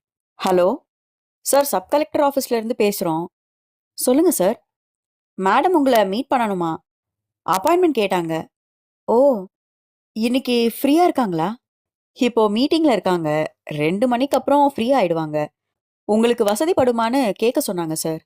லஞ்சுக்கு அப்புறம் ஃபாரஸ்ட் வரைக்கும் போற வேலை இருக்கும். ஆனா பரவாயில்ல, நான் வேற யாராவது அரேஞ்ச் பண்ணிக்கிறேன். நீங்க 3 மணிக்கு ஃபிக்ஸ் பண்ணிடுங்க. Thank you sir. ஓகே, பாய். சொல்லிவிட்டு போனை வைத்தான் யுகேந்திரன். என்னவா இருக்கும்? ஆபீஷியலா அப்படி என்ன பேச போறா? வண்டாக கேள்விகள் குடைய மதிய உணவை முடித்தவன் சரியாக 3 மணிக்கு சப் கலெக்டர் ஆபீஸில் இருந்தான். அவளை பார்க்கும் ஆவல் பொங்கி வழிந்தது. ஒரு வாரமாக பார்க்கவும் இல்லை, சரியாக பேசவும் இல்லை. ஹாய் நிதிலா. வாங்க கவிஞரே. வாய் இணக்கமாக பேசினாலும் முகத்தில் ஒரு சோர்வு தெரிந்தது. சாப்பிட்டியா? அப்ப ஏன் இவ்ளோ டல்லா இருக்க? ஒன்னும் இல்ல, கொஞ்சம் வேலை ஜாஸ்தி. அது எப்பவும் இருக்கும். நாம தான் நம்மள கவனிச்சுக்கணும், புரியுதா? முணுமுணுத்தவள் அவன் பக்கமாக ஒரு ஃபைலை நகர்த்தி வைத்தாள். யுகேந்திரனின் புருவங்கள் கேள்வியாக வளைந்தன. படிங்க. Anything serious? கேட்டபடியே ஃபைலை பிரித்தான் யுகேந்திரன். படிக்க படிக்க அவன் முகம் செந்தனல் ஆகி போனது. முழுதாக ஒரு 5 நிமிடங்களில் படித்து முடித்தவன் அந்த ஃபைலை தன் புறங்கையால் அடித்து வீசினான். பக்கத்து சுவரில் ஃபைல் மோதி நிற்க உள்ளே இருந்த காகிதங்கள் திசை கொன்றாக பறந்தது. நிதிலா நிமிர்ந்து அமர்ந்தாள். இதுவரை முகத்தில் இருந்த வலி மறைந்து இப்பொழுது ஒரு கடினத்தனம் வந்திருந்தது. Mister Yugendran, this is a sub collectors office and you are talking to the sub collector. அவள் பார்வை செய்கை அனைத்தும் மாறி போயிருந்தது. அந்த நிலையிலும் யுகேந்திரன் அவளின் ஆளுமையை ரசித்தான். Sorry madam. கொஞ்சம் பெரிய மூச்சுகளாக எடுத்து தன்னை சமன் செய்து கொண்டான்.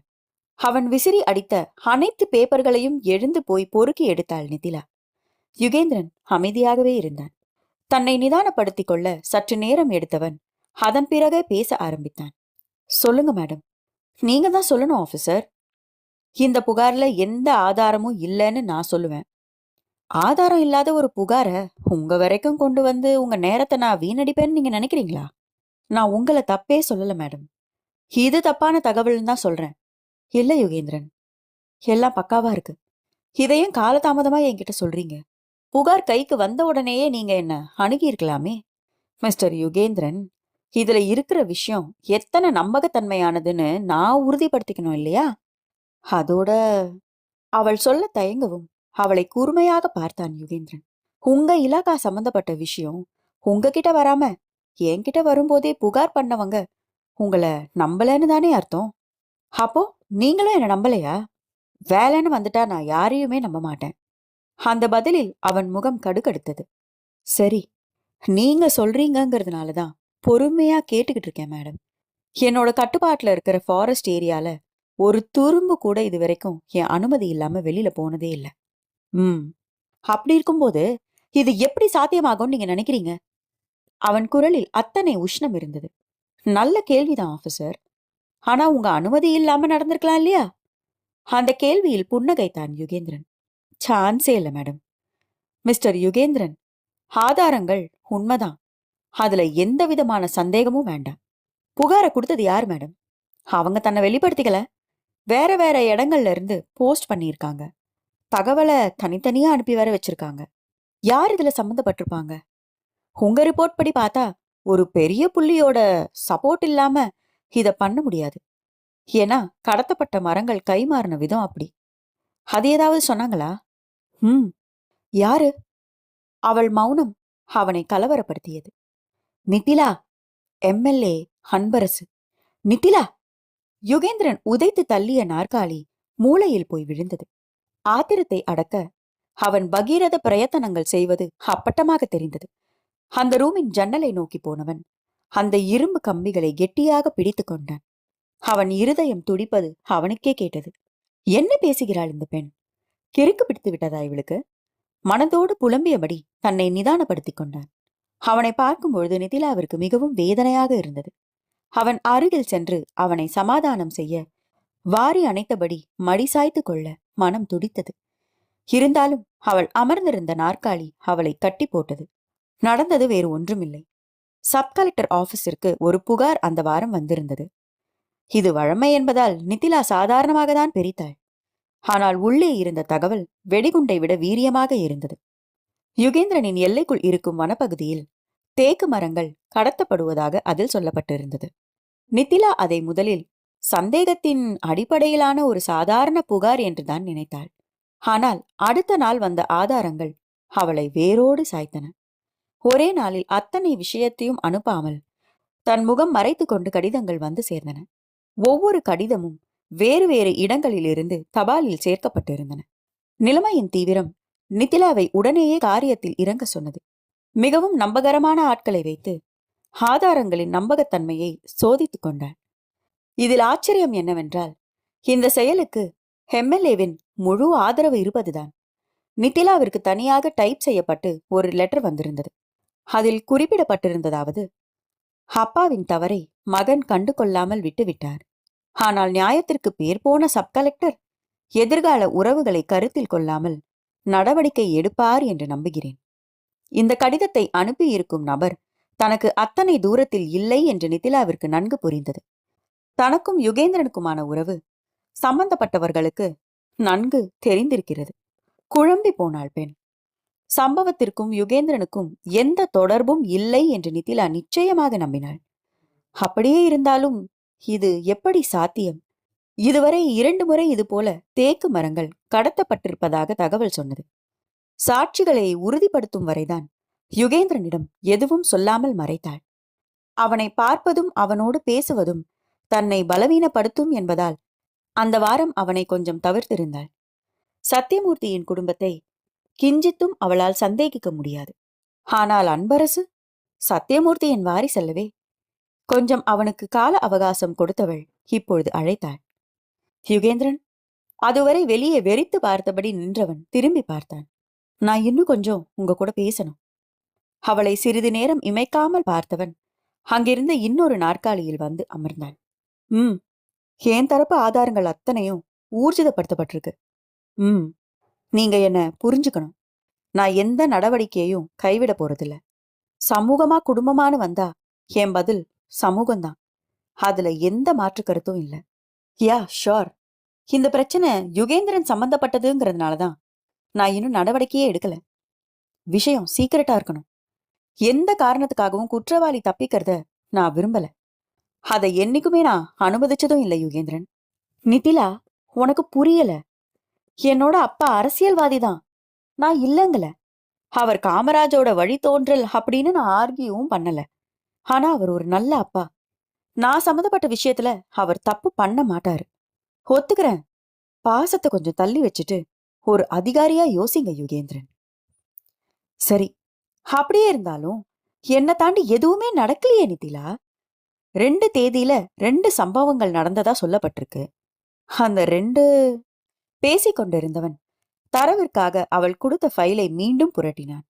குறிப்பிடப்பட்டிருந்த அந்த 2 நாட்களையும் தேடி கண்டுபிடித்த போது மேற்கொண்டு பேச வாய் எழவில்லை யுகேந்திரனுக்கு. அந்த 2 தேதிகளையும் நன்றாக ஊன்றி கவனித்தான். ஒன்று தான் அண்மையில் சிங்கப்பூர் போன தேதி. அடுத்து 2 மாதங்களுக்கு முன் ஸ்ரீலங்கா போன தேதியை காட்டியது. கொழும்பு தமிழ் சங்கத்தில் நடைபெற்ற விழாவில் உரையாட யுகேந்திரனை அழைத்திருந்தார்கள். விழாவில் கலந்து கொண்டு சிறப்பித்தவன் முக்கியமான இடங்களையும் சுற்றி பார்த்துவிட்டு வந்திருந்தான். 5 நாட்கள் அந்த பணிக்காக செலவழித்தான். எங்கோ ஏதோ தவறு நடப்பது அப்பொழுதுதான் யுகேந்திரனுக்கு புரிந்தது. போனை எடுத்தவன் அம்மாவை அழைத்தான். நித்திலா நடப்பது எல்லாவற்றையும் ஒரு அமைதியோடு பார்த்திருந்தான். அம்மா, என்னோட பாஸ்போர்ட்டை டிரைவர் கிட்ட கொடுத்து அனுப்புங்க. நான் சப் கலெக்டர் ஆபீஸ்ல இருக்கேன். கொஞ்சம் சீக்கிரமா அனுப்புங்க. சொன்னவனின் முகத்தில் லேசான பதட்டம் தெரிந்தது. வாழ்க்கையில் முதன்முறையாக தனித்து நிற்பது போல ஒரு உணர்வு தோன்றியது யுகேந்திரனுக்கு. நம்பிக்கைக்கும் நம்பிக்கைக்கும் இடையில் தத்தளித்துக் கொண்டிருந்தான். சரியாக 10 நிமிடத்தில் அவன் கடவு சீட்டு அவன் கையில் இருந்தது. தான் வெளிநாட்டுக்கு போயிருந்த தேதிகளையும் ஃபைலில் இருந்த தேதிகளையும் ஒப்பிட்டு பார்த்தான். 2ம் அச்சு பிசகாமல் ஒன்றாக இருந்தது. யுகேந்திரன் ஓய்ந்து போனான். உடம்பில் இருந்த அத்தனை சக்தியும் வடிந்து போனது. முகம் வெளிரி போக நிலை குலைந்து போய் அந்த நாற்காலியில் சாய்ந்து கொண்டான். யுகி! இதுவரை அவனை பார்த்திருந்த நிதிலா அவன் நிலையை காண பொறுக்காமல் எழுந்து வந்தாள். அவனை தன் வயிற்றோடு சேர்த்து கொண்டவள் அந்த முகத்தை தன் பக்கமாக திருப்பினாள். யுகி, இங்க பாருங்க. எதுக்கு இப்போ இப்படி உட்கார்ந்திருக்கீங்க? என்ன பாருங்க யுகேந்திரன். அவள் குரல் அவன் காதை சென்றடையவே இல்லை. அவன் கன்னத்தில் 4-5 முறை கொஞ்சம் பலமாக அடித்தாள் நிதிலா. அதை கூட அவன் உணரவில்லை. அவன் உடம்பில் லேசான ஒரு நடுக்கம் தெரிந்தது. மேஜை மேலிருந்த நீரை எடுத்து அவனை பருக செய்தாள். அதன் பின்னர் தான் ஓரளவு அசைந்து கொடுத்தான் யுகேந்திரன். நிதிலா, என்னால நம்பவே முடியல. நான் நான் பொத்தி பொத்தி பாத்துக்கிற இடம் அது. என் குழந்தை மாதிரி. அதுல அதுல எப்படி?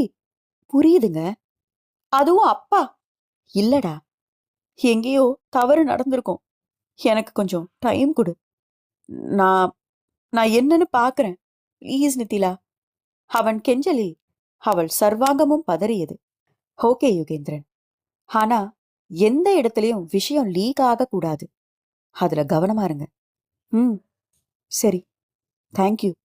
சொன்னவனிடம் தனக்கு தனியாக வந்த லெட்டரையும் காட்டினாள் நிதிலா. அமைதியாக படித்தான் யுகேந்திரன். ஆக புகார் கொடுத்தவங்க இந்த ஏரியாவில தான் இருக்காங்க இல்லையா நிதிலா?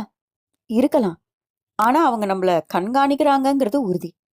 இந்த 1 வாரமாக தான் ரகசியமாக சேகரித்த அனைத்து தகவல்களையும் அவன் பார்வைக்கு வைத்தாள் நிதிலா.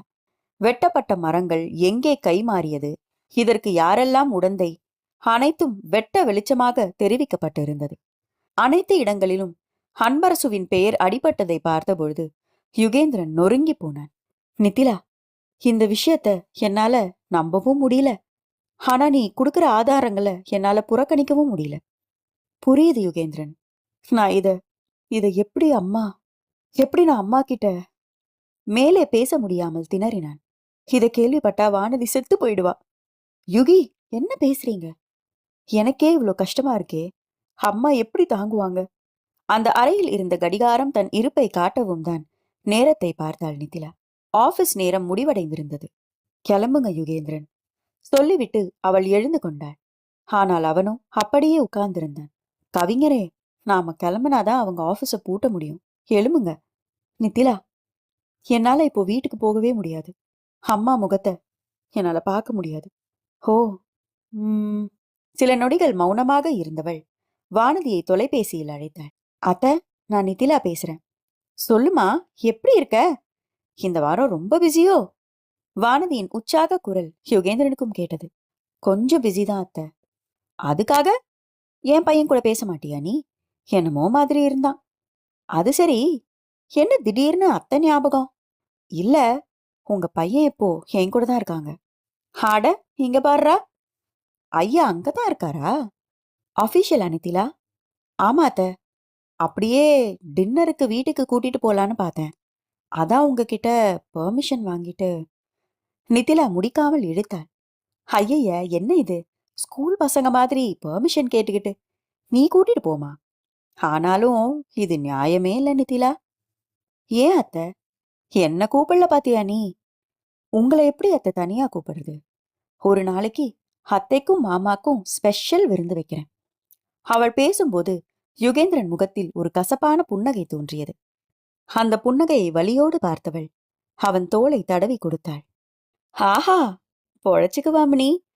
கலகலப்பாக கேட்ட வானதியின் குரல் யுகேந்திரனை என்னமோ பண்ணியது. பேச்சை முடித்து கொண்டாள் நித்திலா. போலாம் யுகேந்திரன் என்றாள். வீடு வந்து சேர்ந்த பிறகும் யுகேந்திரனின் அலைப்புறுதல் அடங்கவே இல்லை. நித்திலா எவ்வளவு பேசியும் யுகேந்திரனை சமாதானம் பண்ண அவளால் முடியவில்லை. ஒரு 7 மணி போல சமையலை முடித்துவிட்டு பங்கஜம் அம்மா அன்று வீட்டிற்கு கிளம்பிவிட்டார். வெளியே கருப்பனும் கூர்காவும் இருந்தார்கள். சாப்பிடலாம் யுகேந்திரன். எனக்கு பசிக்கல. எனக்கு பசிக்குதுப்பா, வாங்க சாப்பிடலாம். வற்புறுத்தி தான் அவனை டைனிங் டேபிளிற்கு அழைத்து சென்றாள். அவனை உட்கார வைத்து அவள் கைகளாலேயே பார்த்து பார்த்து பரிமாறினாள். அவள் அருகாமையை அவனுக்கு உணர்த்த அவள் எவ்வளவோ முயன்ற பொழுதும் அதை உணர்ந்து கொள்ளும் மனநிலையில் யுகேந்திரன் இருக்கவில்லை.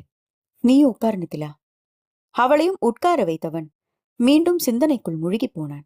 உண்டு முடித்தவன் மீண்டும் சோஃபாவில் உட்கார்ந்து கொண்டான். இவன் மேல் ஒரு கண்ணை வைத்தபடியே டைனிங் டேபிளை கிளீன் பண்ணினாள் பெண். வேலைகளை முடித்துக்கொண்டு அவன் பக்கத்தில் வந்து அமர்ந்தாள் நித்திலா. நித்திலா, அவன் குரலில் அத்தனை தயக்கம். சொல்லுங்க யுகேந்திரன். நீ நீ என்ன தப்பா நினைக்கலல்ல?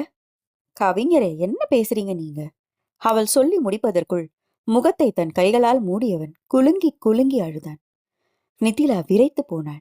யுகி, ஐயோ, என்ன இது? எதுக்கு இப்ப அழறீங்க? யுகி, கொஞ்சம் என்ன பாருங்க பிளீஸ். அழாதீங்க. அவள் பேச்சு எதுவும் அவனிடம் எடுபடவில்லை. அதற்கு மேலும் பொறுக்க முடியாத நித்திலா அவனை இழுத்து தன்னோடு அணைத்து கொண்டாள். யுகேந்திரன், நீங்க இப்படி பிஹேவ் பண்றது என்னை ரொம்பவே சங்கடப்படுத்துது. நான் தப்பு பண்ற மாதிரி தோணுது. பிளீஸ் எனக்கு சப்போர்ட் பண்ணுங்க.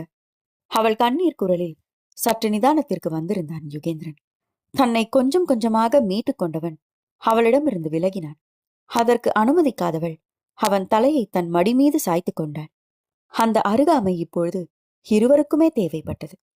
அவன் தலையை மென்மையாக அவள் வருடி கொடுக்க அவள் இடது கையை தன் கைகளுக்குள் வைத்துக் கொண்டான் யுகேந்திரன். அந்த மோன நிலை எவ்வளவு நேரம் நீடித்ததோ தெரியாது. இருவரும் அப்படியே கண்ணயர்ந்து போனார்கள். நீங்கள் கேட்டுக்கொண்டிருப்பது அழகியின் நிலவொன்று கண்டேன். நான் உங்கள் RJ பிரீத்தி.